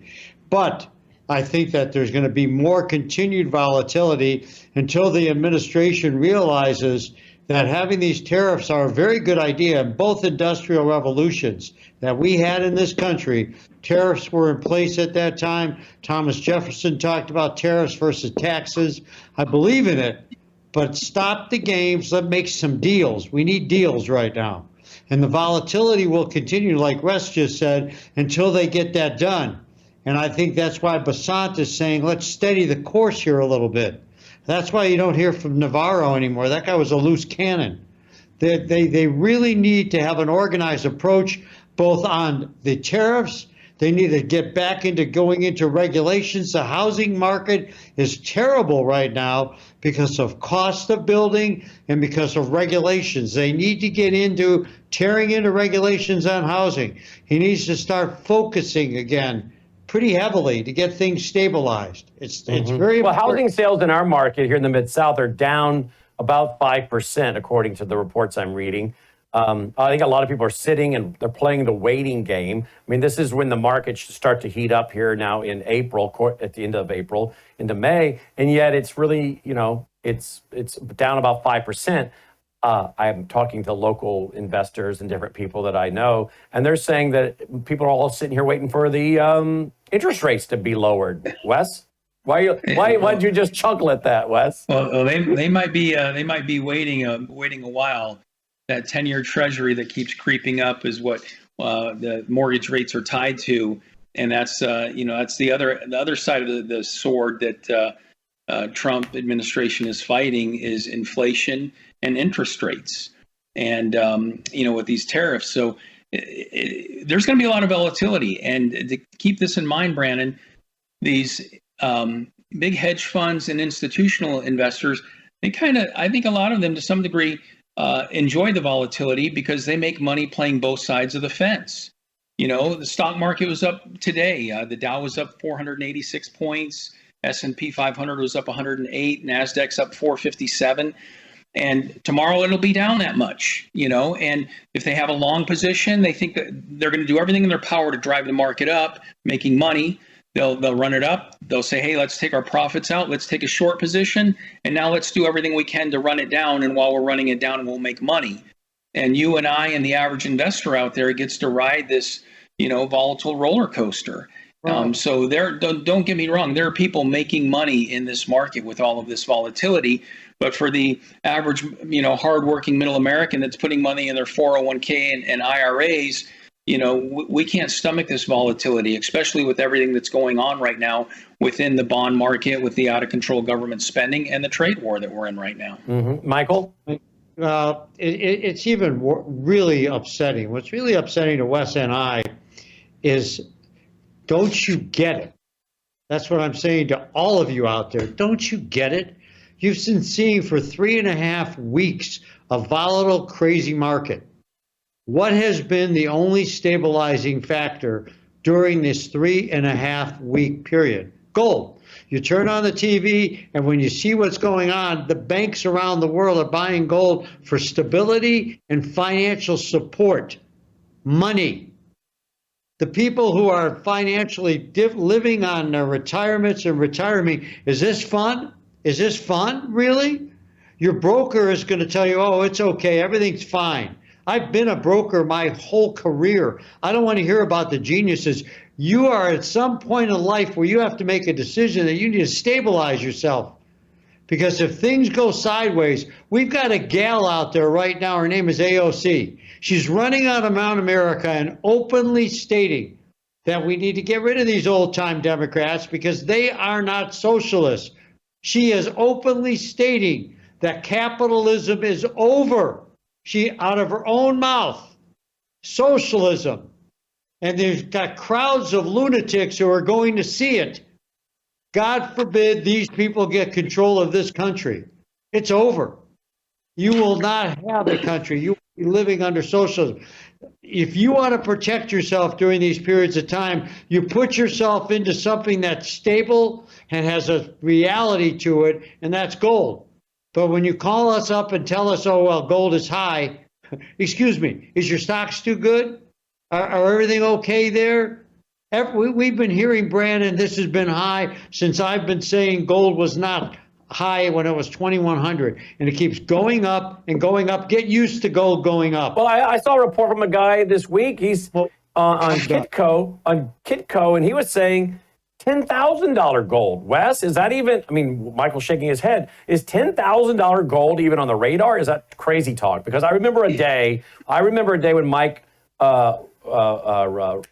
Rickards, Jim Rickards, was predicting 5,000 an ounce gold, and people thought that was crazy talk. And here we are, headed toward that. So now the next level is 10,000 an ounce. Is that too crazy to talk about, Wes? I don't think so, not at all. And especially if we get that inventory of Fort Knox and one day they decide to revalue the price of gold to what it should be, all bets are off. The metals price is going to go crazy. And, you know, when Michael and I come on here, Brannon, all the years we've been coming on here, we don't talk to people about getting into gold and silver to make money.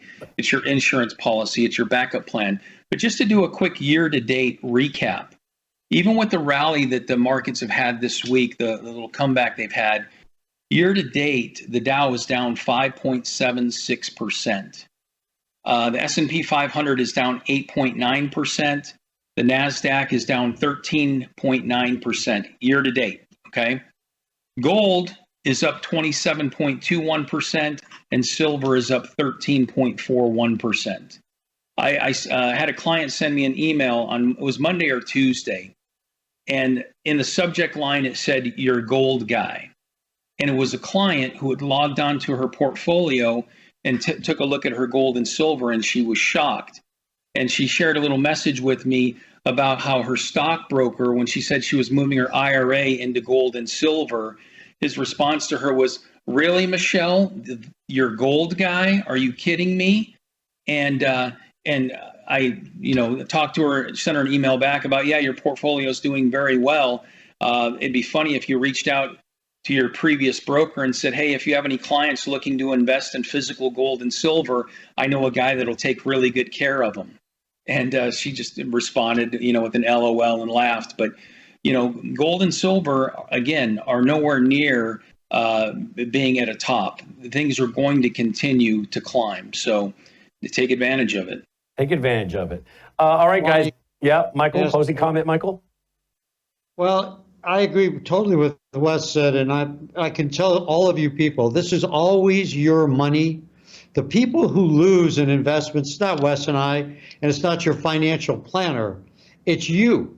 You're the one that loses. Don't take emotion of, I don't want to get my broker mad at me, or he's going to tell me what to do tonight because I've got to call him first to get his ideas. I had somebody call me today and said to me, 5 months ago, Michael, you told us on Brandon's show that gold was going to go to 3,000 at the end of March. Brandon smiled. Everybody thought I was a little crazy. I'm not crazy anymore, am I? Okay. But I will tell you that that lady's broker told her that I was crazy. Guess what? Whoever you are out there, you're crazy. I'm not. Okay. Live with that, pal. You're nuts, because at the end of the day, your client who called me up today and is doing a lot of business with me now is because you misguided her. She lost $400,000 in 4 months with you, and she made 48% with us in 3 weeks. So who's smart, fella? You know, at the end of the day, all I can say to all of you, keep in mind, our goal with Wes and I, we've got people who've been with us for 18 years. Most clients last with their brokers for 3 to 4 years because they get not happy. We're here to grow and help you maintain. We're not here to wheel and deal.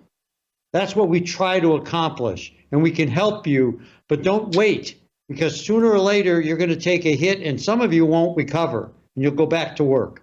I'm done. Wow. Done. He's out. He is out. Drop the mic, whiner, right there. Yeah.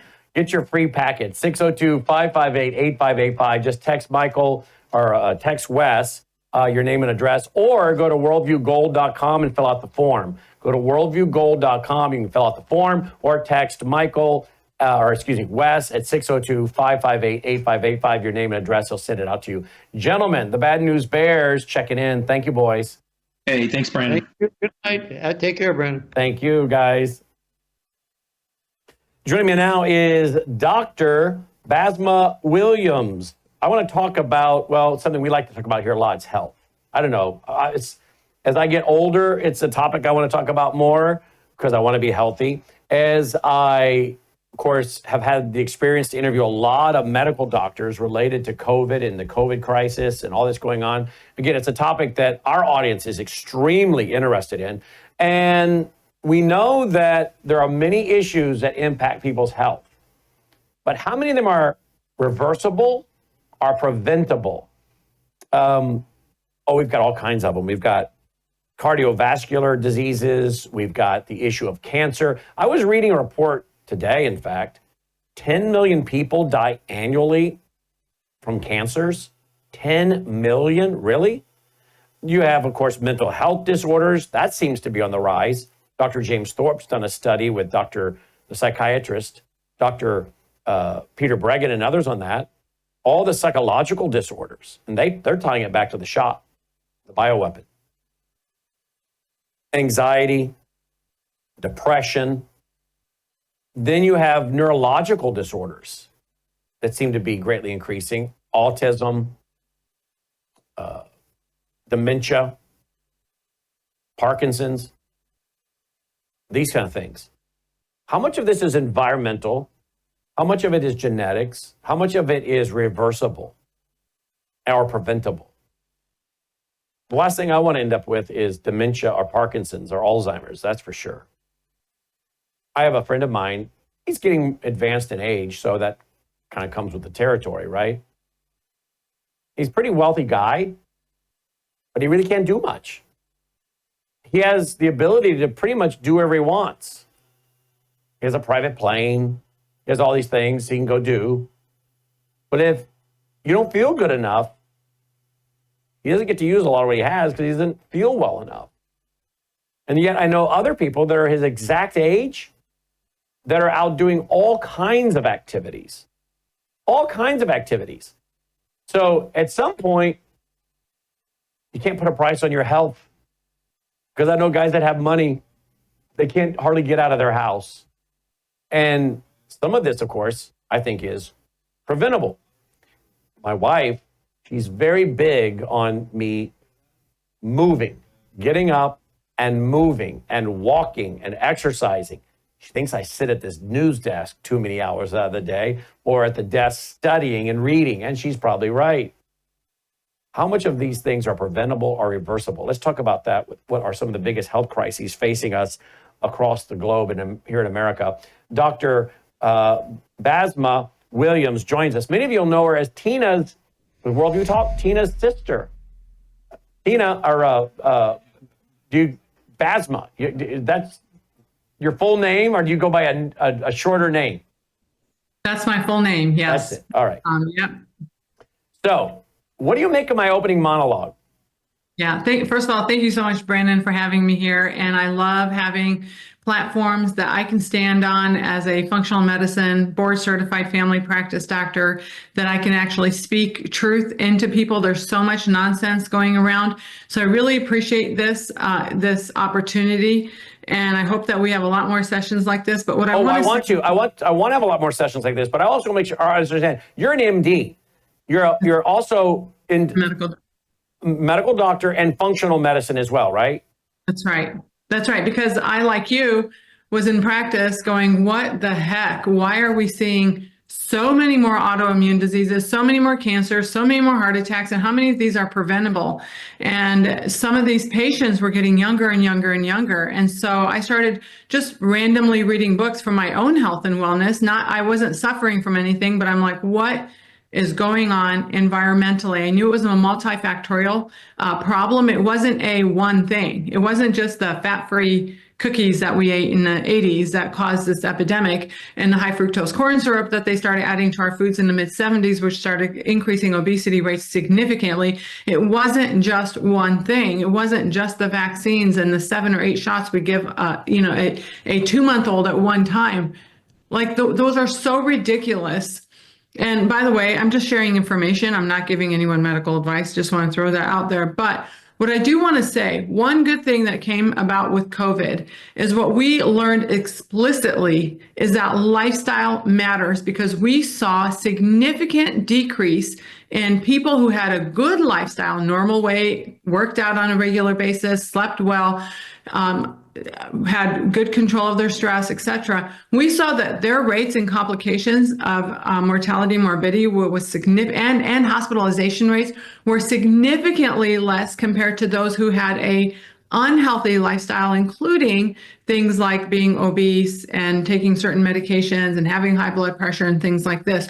So what we sort of concluded from a functional medicine perspective is, man, lifestyle matters, not only in long-term prevention of chronic diseases, but also in outcomes of an acute problem. All right, so let's talk about some of the things we were talking, I guess we're saying the same thing. It's this collection of things, right? But you mentioned the 1970, the oil. What kind of oil did you mention?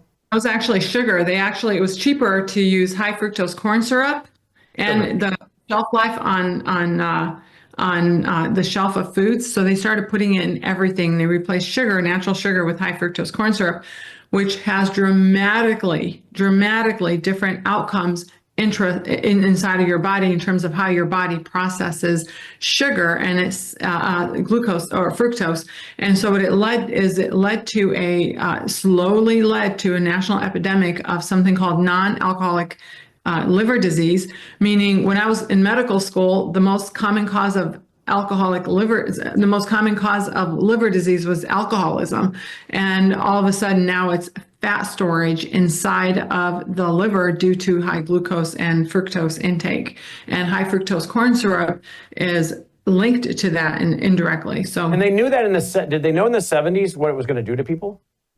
I don't think they knew in the 70s what it was going to do to people. And I also don't think that it was that they recognized how much of this stuff people were going to eat. And the truth of the matter is, if you're genetically predisposed to prediabetes, for example, you may metabolize glucose differently. And the problem is when your blood sugars go up, your insulin level goes up. And then your blood sugars bottom out, like when you eat something sugary, all of a sudden an hour or two later, you feel really tired.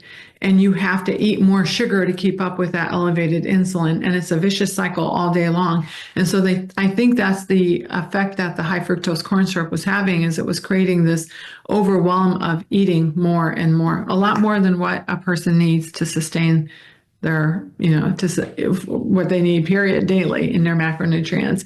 Not only that, it also increased the balance of carbohydrates amongst the three macronutrients, proteins, fats, and carbs. It significantly increased how much carbs people were eating.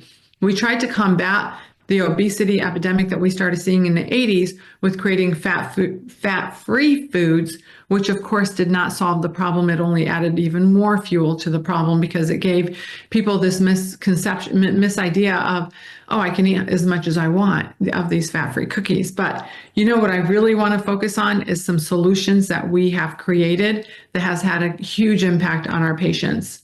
And I'm guessing part of that is gut health, because when I go to your website, I see you have a whole course on gut health. Yeah, we have a whole course on gut health, the Feel Good Gut Health, because one of the reasons we started with gut health is because 70 to 80% of your immune system is in your gut. So we know that when we really heal and take care of the gut, and by association, then we also focus a lot on nutrition. When we really focus on that, we see a significant improvement in health and wellness in our patients. They're feeling better. Their joint pains are not, the significant decrease in joint pains. Eczema, rash goes away. Brain fog goes away. All sorts of numbness and tingling, restless leg syndrome. I have patients on so many drugs that we actually systematically, slowly decrease. I've significantly decreased the number of drugs I've written every year. And I've also, I actually stop more medications than I prescribe every year. And I'll tell you something else really quick. This is one of my favorite vitamins. If you don't mind, I want to share it. This is my Magnesium Restore vitamin. And this particular vitamin is the reason why I have not written a prescription for a sleep drug in close to 15 years, with the exception of sometimes I'll need to use it like for 1 or 2 days, depending on, surgery, or if it's a travel issue, then we want to do that.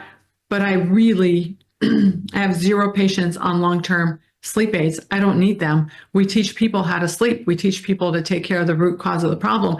It's time to turn that sink off that's over flooding, rather than mopping up the floor. Mm-hmm. We need go back to that the vitamin. What is that again? This is called Magnesium Restore. It's from myvitamin.com.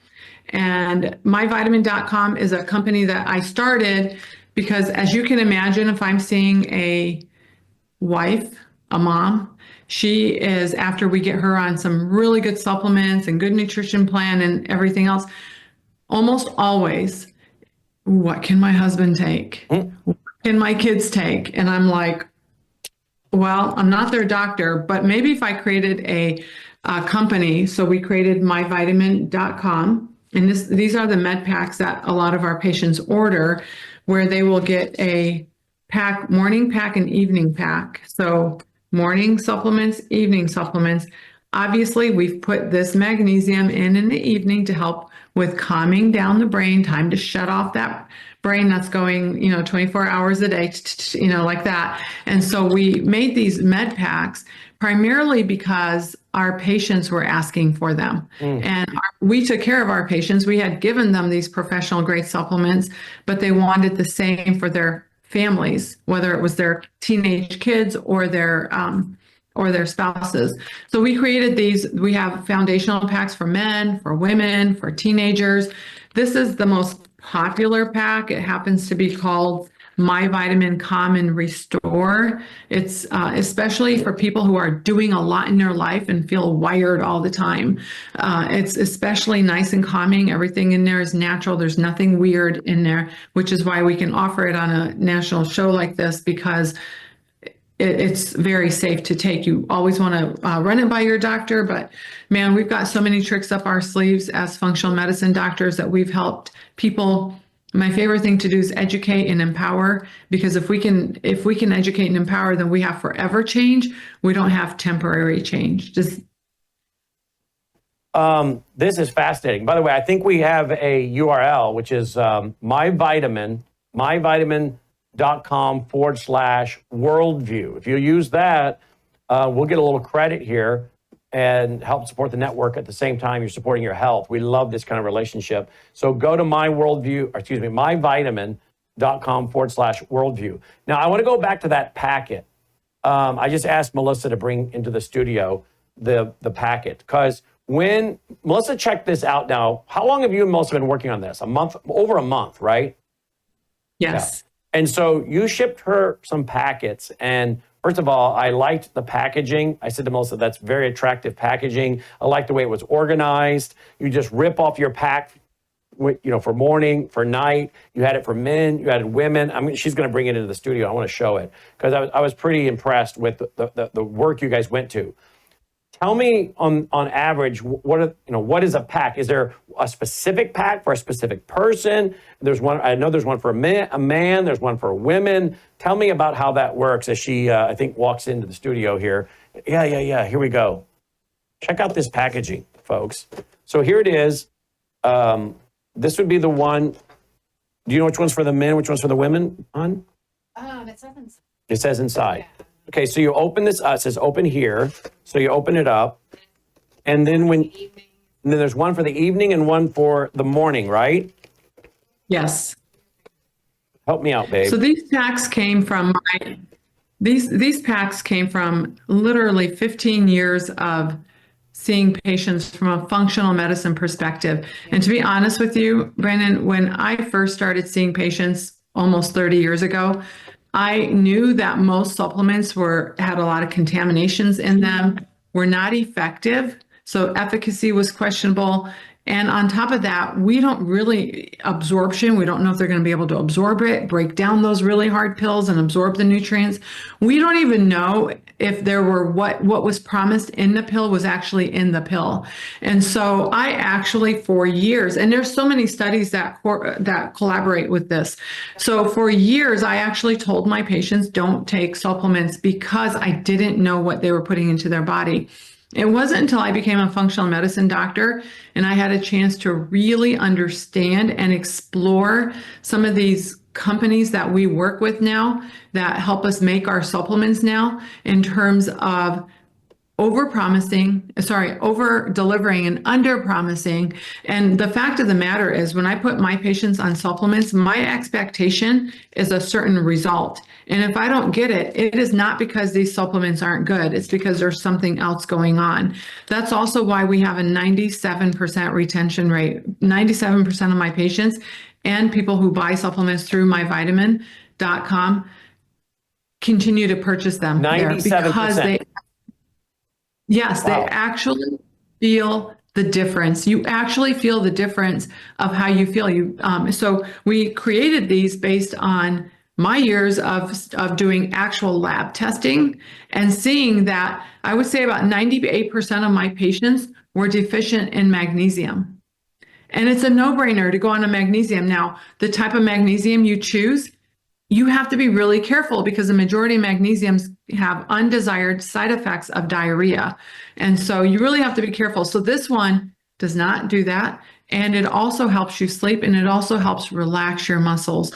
So really, there's so much thought put into every single supplement. So basically, you're getting a functional medicine consult by ordering your med pack, because this is work that I've done based on actual data, not just my opinion. And so we put vitamin D in everyone's med pack because we know how critical vitamin D is. Now we all know, because just look at COVID patients, the patients who had the least amount of vitamin D fared the worst. Well, we know that vitamin D is critical for your immune system function. We know that this fish oil that we put in our supplement pack, we know that fish oil is super important for balancing out your omega-3 and omega-6 fatty acids, because if you have too much omega-6, which the majority of my patients had, then you are primed for inflammation rather than anti-inflammation. So a lot of people don't realize omega-3 oils churn down inflammation. So when I had patients who had COVID and who had who were in the middle of a cytokine storm and inflamed, I would put them on a very high dose of fish oil to churn the cytokines down. It dims them down. But so these are like little nuances you don't have to think about, because I already thought about it all because I've been doing this for so long. You've been doing this for over 25 years, right?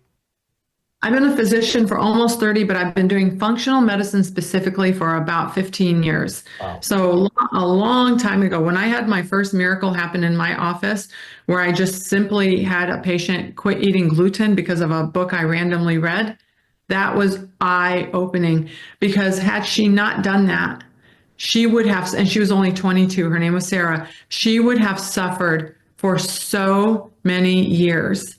Because when you think about it, and so what we ended up doing, she came in with joint pain, had rheumatoid arthritis, and we sent her to a rheumatologist. She wasn't getting better. She came back to my office. Dr. Williams, what else can you do? I ran some non-typical blood work panels that were not typical of somebody coming in with joint pain. One of the panels we ran were celiac disease panels. And we diagnosed her with celiac disease. And once we took gluten out and started healing her gut, her joint pains went away. She was left on just a tiny bit of one medication. Prior to that, she had been on several that weren't working. And eventually I had left my practice because that was traditional medicine. And the corporate world was really upset that I was doing what I was doing, because after doing it so I never got to fully get her off medication, is what I'm trying to say.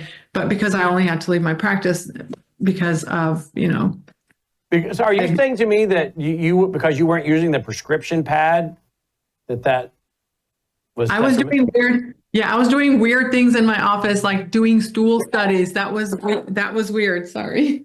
You were doing stool studies. I was doing stool studies and all these biomarkers that the medical board asked to meet with me.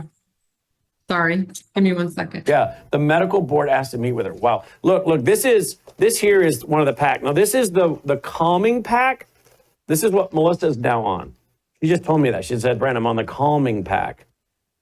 I don't know what that means, the calming pack. I want to ask Dr. Williams what that means. But she has her morning. It says AM. It has a sunshine, the morning, right? Sunrise. And then she has the bedtime, the calm pack.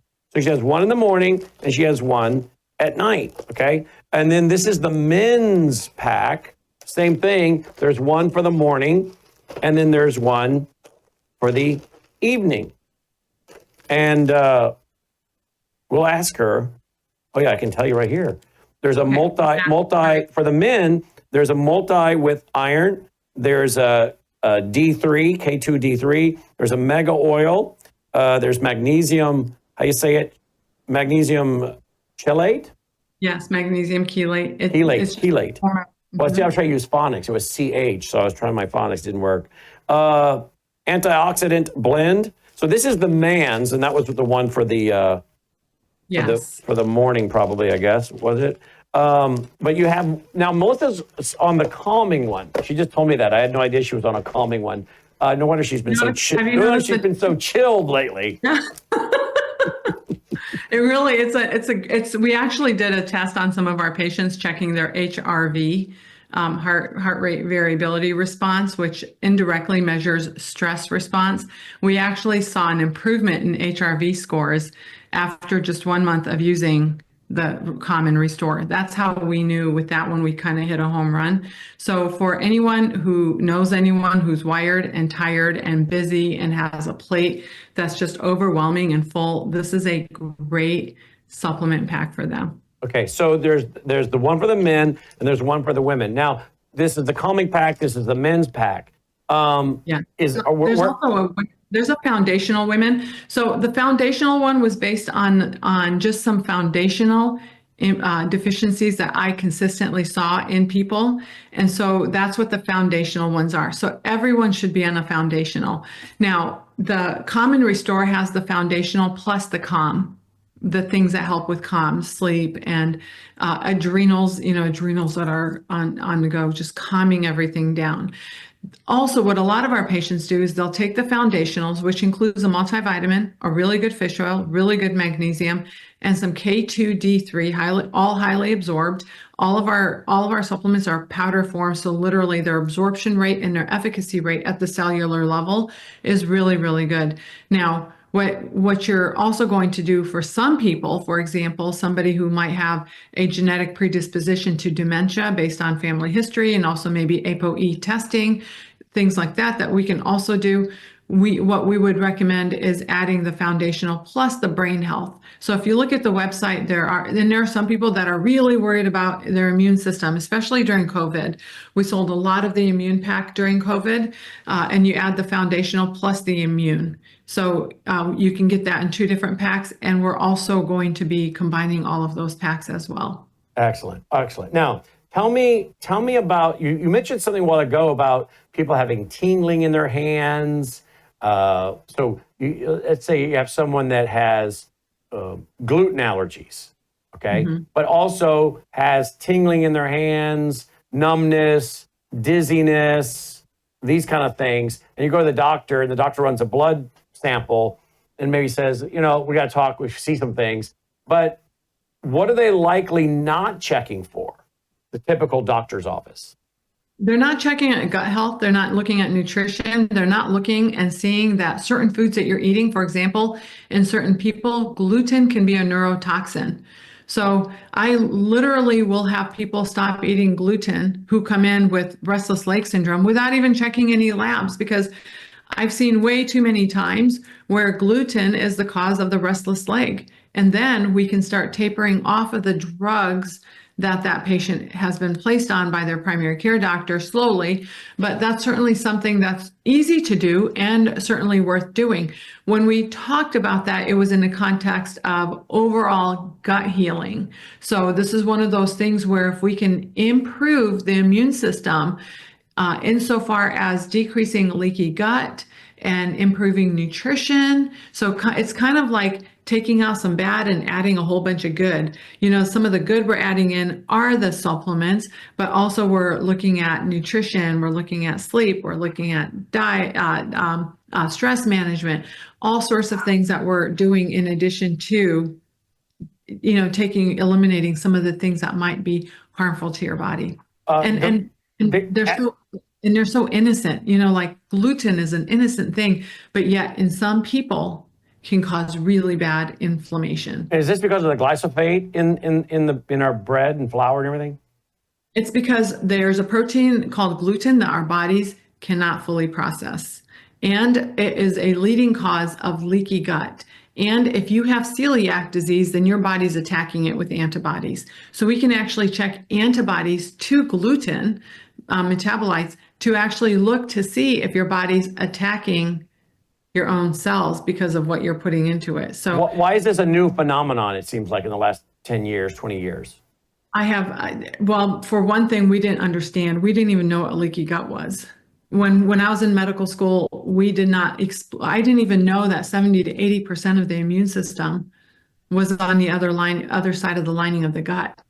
In fact, when I tell people, and I have a lot of patients who are doctors, when I wait a minute. You have a lot of patients who are doctors. So doctor, and you know what? Yeah, and let me just tell you one more thing.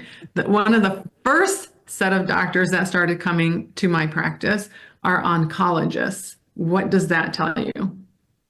And I was so happy that they were, because we know if we can shut down inflammation, we don't just shut down cancer, we shut down a whole bunch of things. So when I hear surveys that I've heard now for a few years, like 90% of oncologists or some huge number of oncologists, if they got cancer, they wouldn't do chemo or radiation. Are you telling me some of them who are oncologists that I'm not doing that and they came to you?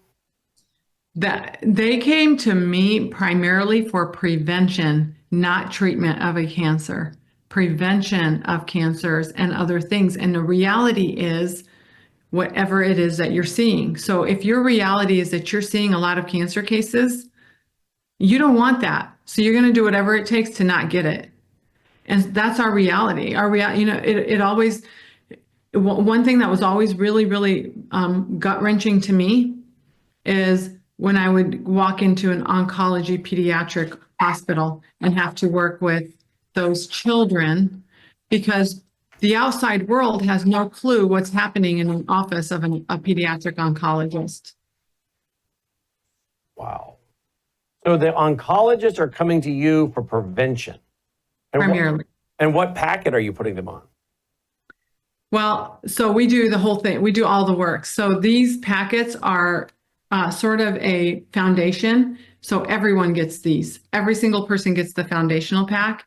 Now, sometimes we'll add a few extra things, or like, for example, if you came into me and we did genetic testing and you were high risk for dementia, then we're going to put a couple extra things in here to help prevent dementia. In addition, we'll help you curate a diet that's geared towards preventing dementia, for example. I did my own genetic testing recently, and I found that I personally am extremely high risk for diabetes.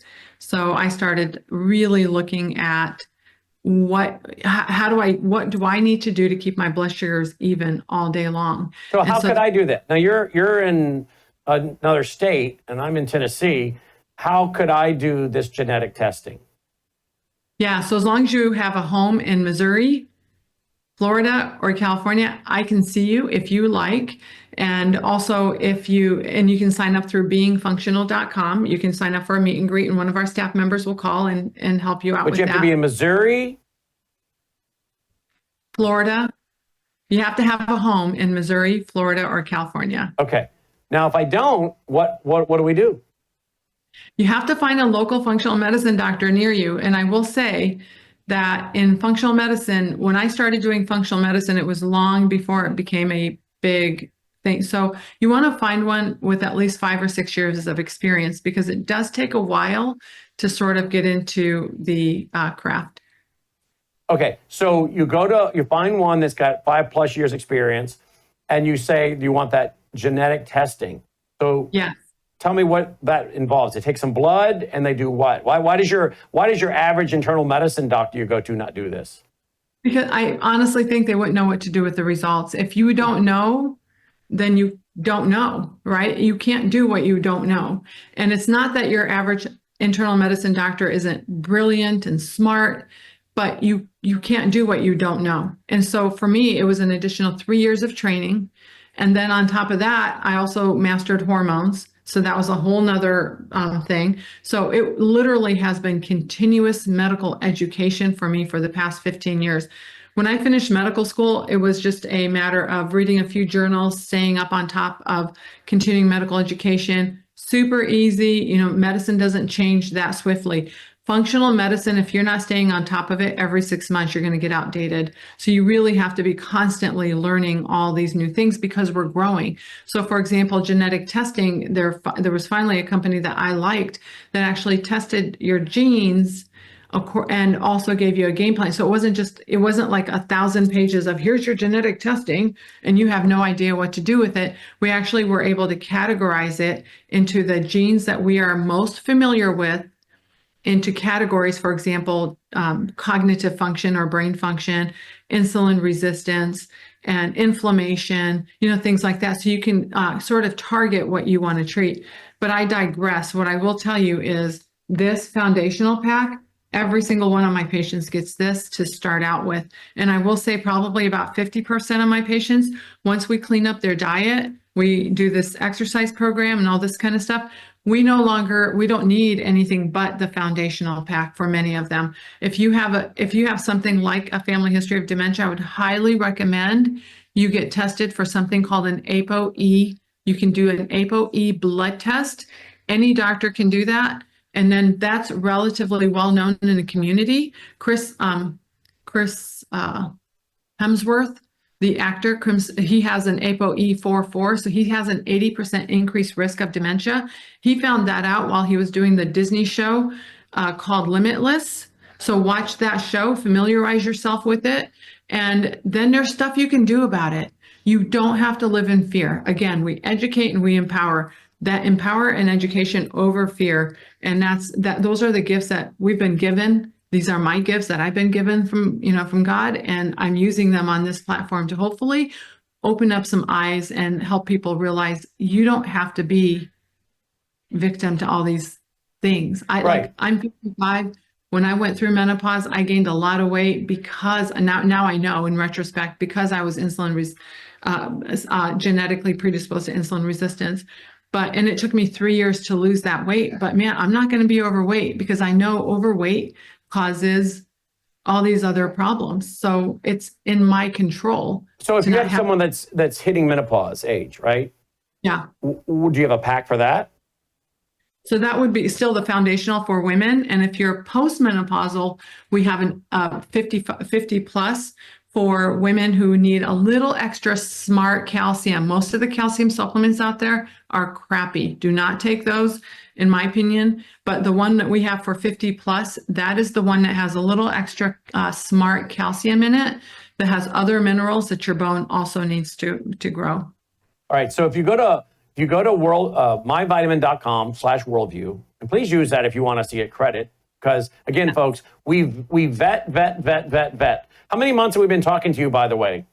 Oh, several. I think we met almost a year ago at a conference. And so now we're launching. Okay, you guys see how careful we are? We do our homework. Melissa does her homework. Melissa and her have talked quite a few times. Melissa and I and Dr. Williams have talked quite a few times. Melissa and her have texted multiple times. Melissa's gotten the packet. We really do our homework, right? Because we are not going to lose our credibility. We're not going to have our audience not trust us. We want our audience saying, if Brannon and Melissa are promoting this, that's because they did a lot of work and a lot of research and a lot of conversations, and they know this is legit. And that's also why you see us working with a lot of people that are also MDs, but have like functional medicine with it, because again, she's been enlightened to things that are not being taught in the medical school. So with that, go to myvitamin.com/worldview. Now, when you do that, folks, and you go to the shop, and you can see the women's daily, the men's daily, the women's daily 50 plus. Now the teens and the college daily, the immune health, the daily foundational plus immune, that's the one you keep talking about, right? The daily foundational that everybody should be doing. Yes. Okay. You keep going through, you got brain health, gut support, calm and restore. That's, I guess, one Melissa's on. Liver detox, weight support, hair, skin, and nails. Okay. Tell me, if you started out with the foundational, how does the person know, okay, after I got the foundational, now I need to do what? Add the men's daily to it? Tell me about that. So if you're a man and you want just some good, really good foundational daily vitamins, all you need is the daily foundational for men. That's it. If you're a man who has a family history of dementia, I would highly recommend you get the men's daily foundational and add the brain pack to it. Okay, so there you go. So you would grab the men's daily, and then you would come down here and you would add the brain health to it? Yes. That's if you had a family history of like dementia, Parkinson's, and Alzheimer's. Yes, yes. Okay. Give me another example of a combo that someone should, so everybody starts with the foundational pack, and then based on whatever they're dealing with, they go to additional. So let's say we have a woman dealing with, help me out. We said the word a while ago. Another comment. What, Logan? Yeah, menopause. Thank you. You say you have a woman dealing with menopause. So you start with the foundation pack, and then which one would you add to it? Actually, for women dealing with menopause, my favorite one is actually the Common Restore, and we already added the foundational to that one. So we will have a choice you'll have a choice of just getting them combined or separate. So for the women going through menopause, the Common Restore, or already gone through menopause, the Common Restore is a really, really good one. Now, where's that one? That one is on the Common Restore right there. The Common Restore is the one. Okay, so Melissa's grabbing that one. Okay. Yes. Okay, Common Restore. Okay, there you go. All right. Teens in college. Tell me about that. One of the most common things we see in college are kids that all of a sudden leave home and they're eating crap all day, and then they're drinking a lot of beer for some reason. It's a very common pattern that we see. And what we also see is an incredible increase in stress, lack of sleep, and just all sorts of these bad lifestyle habits, right? And you can get away with it because you're a kid.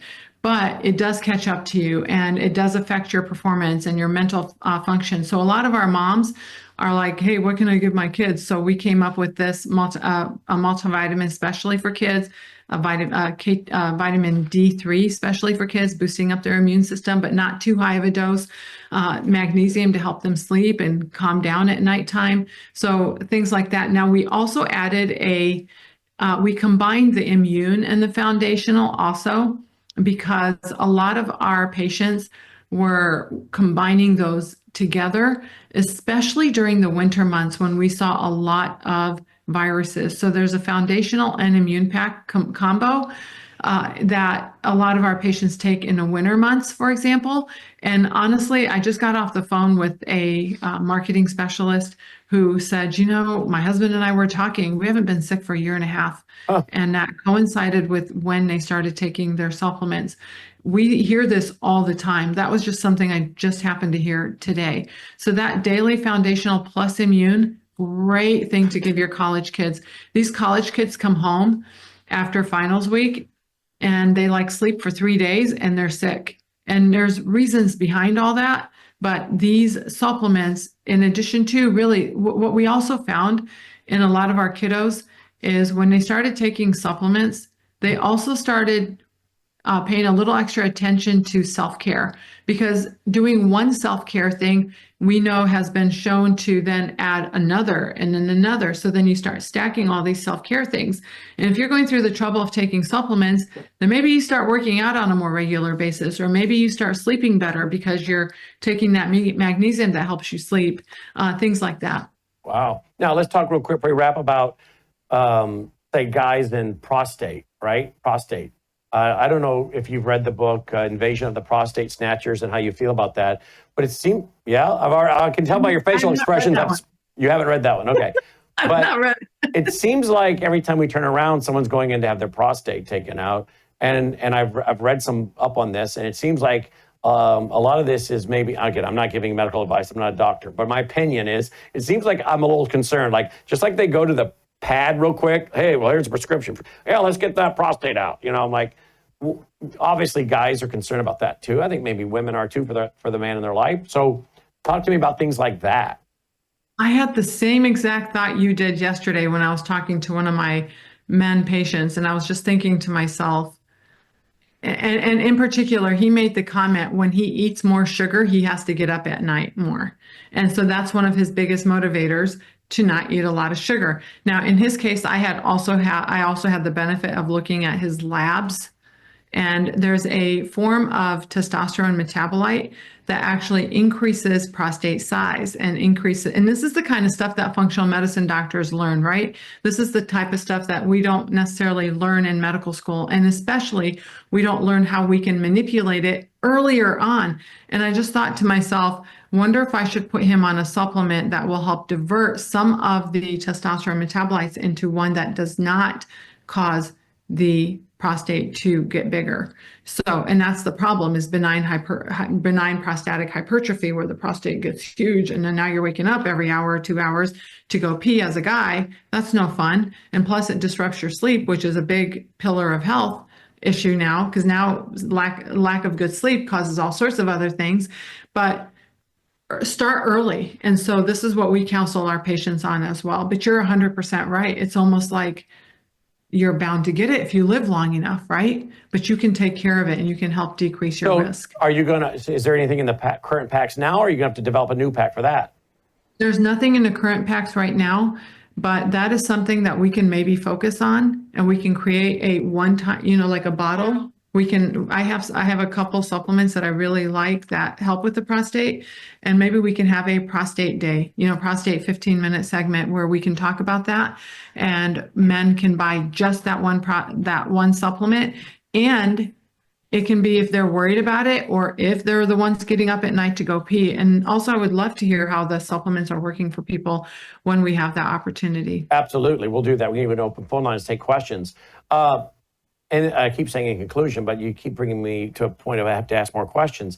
What about, I see all these the shot nurse, go get the shot nurse, and the shot nurse is going to give you the flu vaccine, which no, and all this other stuff. But she's also going to give you your testosterone shot. And I know I don't do that. I know guys that run there and get their testosterone shot. They think that's going to cure all their problems, their weight gain, their being lethargic, and that's going to pump up their sex drive and all this other garbage. I'm like, sorry, I'm not doing that. But I guess there are problems for some people in that area. What is the men's pack going to help with that?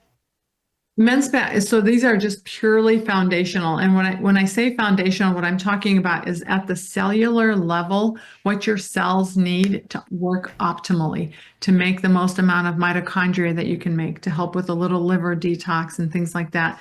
Now, in terms of the for example, the prostate or the testosterone, I'll tell you what, one of the biggest things you can do is not put your cell phone in your pocket. That's number one, because that's an EMF topic, but don't put your cell phone in your pocket. We'll leave it at that for right now. But the other thing is we can actually, through the 5 pillars of health, through reducing stress, your testosterone is made out of cholesterol. Okay. And the cholesterol has to get into these cells, and actually into the mitochondria of the cell in order to start the processes of turning cholesterol into testosterone. So that we have so many different ways that we can affect testosterone production. So that's what we try to do, is we try to maximize that before we jump on a bandwagon of giving people testosterone. I don't have a problem with giving people testosterone, but not until we've maximized everything else, because all that other stuff will make the little bit that we give work better anyway. And when you go to the store to buy your vitamins, you're basically buying junk at the store. Is that right? What really impressed me were a couple things in my early medical practice. And number one is when I was looking at x-rays, and this happened 2 times, we actually saw undigested supplements in the stool, in the colon part, which is the stool, which once you get to the colon, you're not going to absorb a nutrient. And that was because the supplements were so hard. Like literally, you could literally bang your table on them. Ours are not like that. Ours are like in powder form. They're going to be very highly absorbed. Oh yeah, I can see through the capsule, and it's just a powder in there. Yeah. Mm-hmm. Yeah. The second thing is there was a study done in New York by the Attorney General there, who looked at 5 different stores, and they took just supplements off the shelf, and only 20% of what was promised was actually in the supplements. The second thing is that only there was a lot of other things. I'm talking plant parts and fillers and all this other. So I have no idea what my patients are getting. So like I said earlier, and this is very powerful to my patients and why they take these supplements. If this doesn't work, it's not because these aren't good. It's because there's something else we're missing. So I have to know that. Like, that's actual medical information for me, because if this didn't work, I have to do something else. And okay. So these are fresh, right? I mean, these are made, how fresh are these? These are made the day you order them.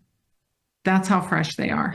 And they don't sit on a shelf. So they do have an expiration. You have to use your monthly pack within 2 months. Not because all of a sudden they go bad, but when you look at our ingredients, our raw ingredients, if you kept a pack for like 6 months, these will actually change in color. Really? Because they're raw and they're pure. Well, that's a huge deal. All right. So we're going to be visiting with you more often. And I think I told you the other day that we have started a new channel this week. If you go to worldviewtube.com, worldviewtube.com, people will see it right there. We have a brand new channel, Home and Health. We're putting in some of Melissa's house-to-house programs. And then in a lot of interviews with people like Dr. Basma here, we are playing those in there. We're replaying those because these are just flat out educational and informative. And we have a huge library of great interviews like this. And we're going to be adding to it because you know what? You guys have asked for it. This is why our Bella Grace, our Numi, our Galatana, these things do so well, because there's science behind it. It's nutrition. It's getting to the cellular level. We've got MDs and functional medicine people behind it with us. This is huge. Our audience is gobbling up this kind of programming and asking for more. So clearly, and I don't know if it's just the age, me being 56 on the 26th of April. I don't know if it's the age group I'm now in. I don't know if it's the age of my audience, which my prime audience is generally women. 50 to 65 is my biggest demographic. Women, 50 to 65. Women love my programming, Logan, 50 to 65 years old. And so I don't know if it's that's because I'm a nice, sensitive, kind guy, Logan. I don't know if, I just mess with Logan. I don't know if it's the age and the demographic, but my audience loves this kind of programming. That's all I can tell you. And maybe it's post-COVID, who knows, right? Well, and I'm grateful to have a platform to share some truths with you. So let's keep it going. Let's roll up our sleeves and really help empower everyone. Absolutely. And I'm very serious about that. Absolutely. And we're going to be doing more of these visits. So thank you for that. Thank you. My pleasure. Thank you so much. Thank you, Dr.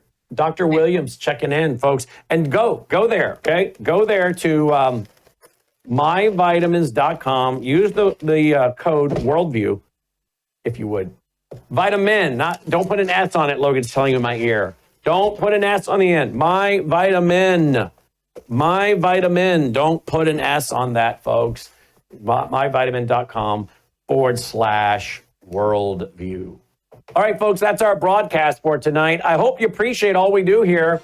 I mean, where are you going to get programming like this? I have to ask that frequently. Where are you going to get it? This is a unique network, and you guys know it. And we are unique and different by design. Right, Dolly? Where'd you go, Dolly? You want to come say hi to everybody? Come say goodnight. Come say goodnight, Gracie. Come on up here. You haven't made an appearance the whole show. There you go. Yes, I love you too. Oh, yes. Have you've been with Cayman, I bet. She loves Cayman. She's smiling all day long. All right. We all are smiling with Cayman around, aren't we? We love having our granddaughter around. Hey, again, thanks for watching. We do need your support. Please go right now, will you? WorldviewFoundation.com. WorldviewFoundation.com. Go there right now. Support our work to keep it going, right? Till next time, and God save America. Take care.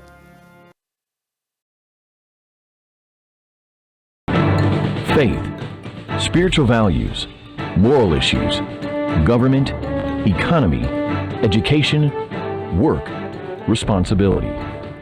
What we think about these depends on our worldview.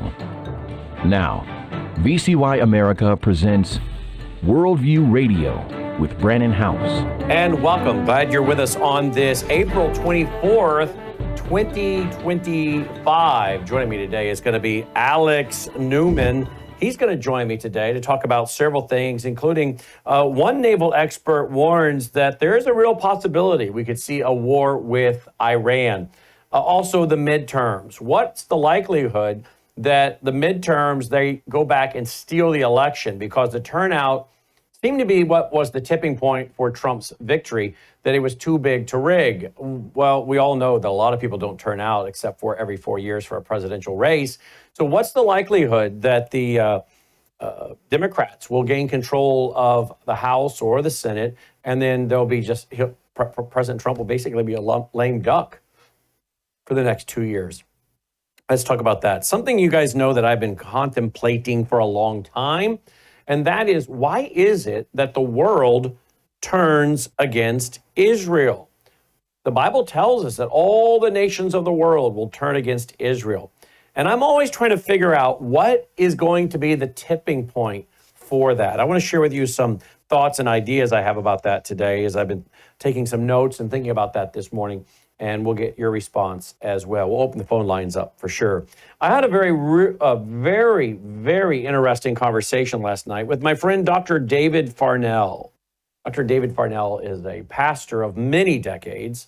He's an author, and he has been a professor for many, many years. And I had him on last night because maybe you guys heard that there's a controversy raging with Jordan Peterson. Jordan Peterson went online or gave an interview, I guess, not last night, but the night before, with Sean Hannity. And he made a very interesting comment that has, I think, been largely taken out of context by people. And he's really getting trashed online. And I played it and I said, I don't understand what the problem is. It's pretty clear to me what he's saying. So I had on last night, Dr. David Farnell. Logan, can you find that clip, by the way, where he was on Hannity and said that? Because maybe we should play that and get a reaction also from Alex Newman on that. But if you guys go to worldviewtimes.com, we have Worldview Radio, that's radio, Worldview Tube, that's obviously TV, and Worldview Times is articles. And I took the article or the program from last night and we made it into an article. Okay, I made it into an article and I hope you'll read it. The Dark Triad in Modern Evangelicalism. A warning from Jordan Peterson and Dr. David Farnell.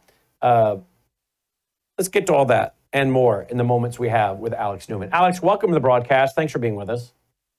Thanks for having me. It's great to be here with you, Brannon. Thank you. Great to have you with us. Let's go right away to the midterms, and then we'll go to China. What are your thoughts concerning the midterm elections? The big, too big to rig, right, was what people were saying.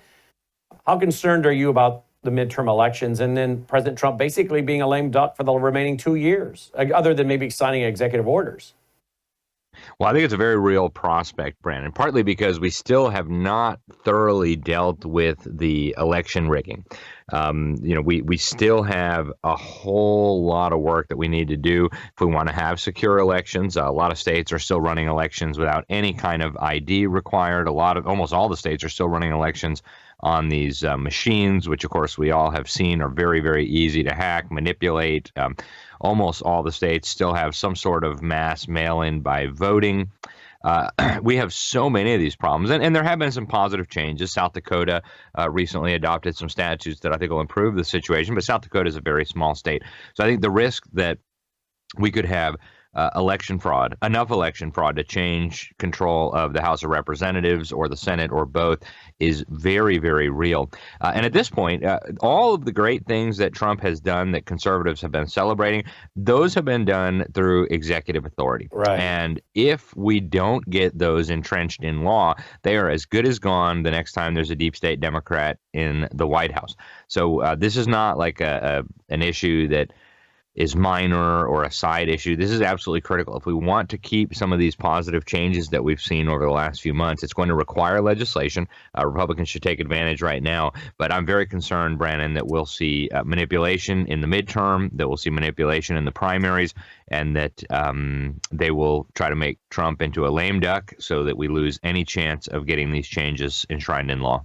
Yeah, very, very concerning. All right, let's switch to China. You interviewed a naval expert recently that's warning that the possibility of a war with China is a real possibility. Yeah, and this is a guy who spent 29 years overseeing the U.S. Navy's intelligence in the Pacific region. So this is not just some random sailor who has an opinion. This is a guy who lives and breathes and dies this stuff. And what he explained to me is that the Communist Chinese are building up their naval fleet like you can't even begin to imagine. They've already got way more ships than we do. They can build ships way faster than we can. They have leapfrogged ahead on a number of different technologies. They've now got aircraft carriers. They can project power even globally. They've got very new and very advanced weapon systems on some of these ships. Meanwhile, our naval fleet is decrepit and dying, and we're taking ships out of commission. We're not maintaining our ships properly. For years now, our sailors have been trained in DEI and Marxism and transgenderism and climate change, while the Chinese were preparing to fight and win a war against the United States of America. So very, very troubling. And I asked him point blank at the end, do you think a war with China is a very real risk? And his assessment was the same as mine. Absolutely. The Communist Chinese are preparing for war against us. And they are waiting until they are absolutely confident of success. They don't want to launch a war prematurely if they don't have to. and risk losing. But they really have us in a bad position right now. And I've been sounding the alarm about this for a long time, Brandon. I know you have too. The rare earth minerals are one really obvious example of this, right? Virtually all of our advanced weapons systems require these rare earth minerals. China has basically a monopoly on them. And so when Trump announced these tariffs, they said, oh, fine, you're not getting any more rare earth minerals. So this is very, very serious. This is very, very dangerous. And we know the Communist Chinese have been preparing their population for war. We know they've got tens of millions of men who will never find a wife in China because of the population imbalance brought about by the one-child policy, the mass murder of baby girls. And so I think they're itching for a fight. They just want to make sure they're going to win it first. And frankly, we've known about this for a long time, Brandon. You and I have talked about this. Soviet defectors back in the late 70s and 80s warned us that the Communist Chinese and the Russians were planning to take out the Western world just as soon as they felt strong enough, that they were plotting a second October revolution as soon as they thought they could bring the whole world under their thumb. And the last, I guess, obstacle in the path of that was a very strong, very mighty, economically prosperous, militarily powerful, technologically advanced United States of America. And we are not that anymore. I don't care what people think about America. We are not what we were. And at this point, I'm not sure we could win a war against them. And if we wait any longer, it will be certain that we can't win a war against them. I don't know if you've heard, but we're going to week from tomorrow. We're leaving for Washington, D.C. for a week. We're taking a motor coach out there with our crew and cameras, and we've got a bunch of interviews set up, and we're going to go to the Anti-Communist Museum. They're being very gracious to let us come in and film an awful lot there, and we're going to make it into a TV special because while I'm there, Xi Van Fleet is going to meet me there. I don't know if you've had the chance to interview her. She wrote the book Mao's America, A Survivor's Warning. Have you ever interviewed her? I have, yes. I knew her before she was world famous. She's an extraordinary lady, and very grateful for her sharing her insights from China with Americans, because as she explains, the parallels are so obvious to somebody who has lived through it. And so have you been to the Anti-Communist Museum, by the way? I have, yes, I have. And I've actually worked with the Victims of Communism Memorial Foundation. It's a very, very good group. They do a lot of good programs to educate Americans and educate teachers. And there's some really fun stuff, Brandon, I hope you'll go check out. There's actually a monument to the Holodomor in Washington, D.C., not too far from there. And this is very little known in America, but Joseph Stalin and the barbarians running the Soviet Union deliberately starved to death somewhere between 7 and 10 million Ukrainians. And all that's left of that is basically this little monument in Washington, D.C. The New York Times covered up for Joseph Stalin. Of course, their fake reporter, Walter Duranty, won a Pulitzer Prize for his lies. Later, we found out that he was an actual commie. He was in the pocket of Joseph Stalin and very, very pleased to do that. So these are some very wicked people, and I'm glad you're going there, Brandon. I wish that more Americans understood this. The reality is we've got several generations of young people now who have no idea what communism means. Of course, I come from Miami. Most of our population is there because communists, with the help of the U.S. government, enslaved their island. And, we've got to raise awareness about this. This is not a joke. Communism never died, and they are still plotting and scheming to enslave all of humanity. Well, I was so glad you've been there. I didn't even know about it until a couple months ago. And right away, I said, Logan, we've got to add this to our list. And so we are. And they're being very gracious to let us just film all we want. And we're going to produce it into at least a 1-hour TV special. Maybe longer. We'll see how much footage we end up with. But we're going to do that. That'll be one standalone program.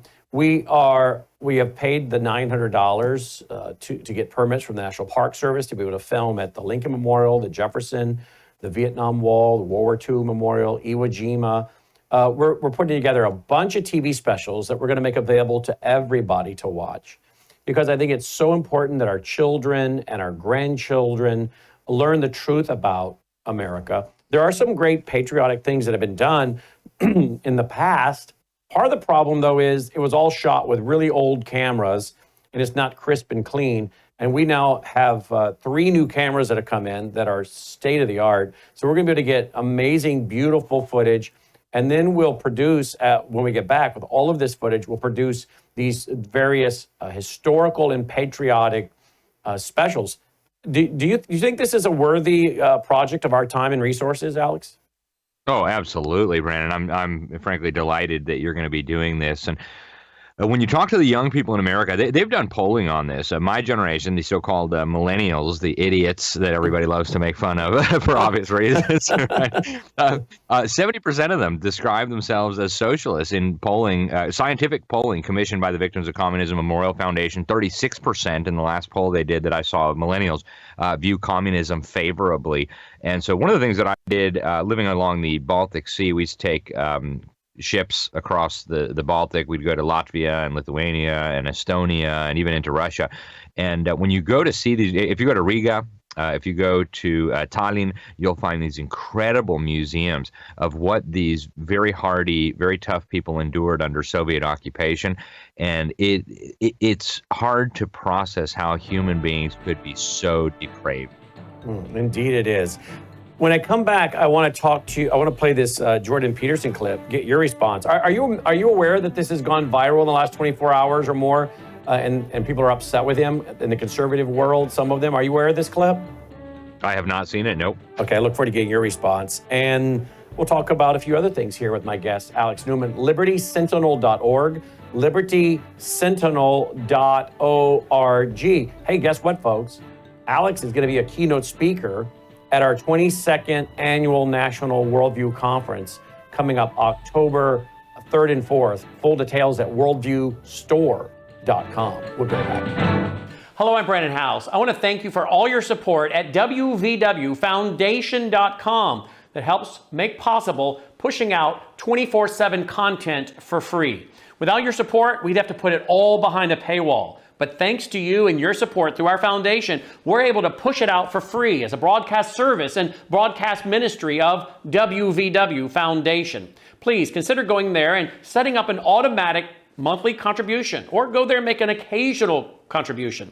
If you prefer to support us through the mail, you'll find our mailing address there at wvwfoundation.com. You can also call and make your contribution over the phone by calling 901-825-0652. That's 901-825-0652. Again, all these details are available at wvwfoundation.com. Thank you for your support as we try to help people around the world understand the times through the lens of a Christian worldview.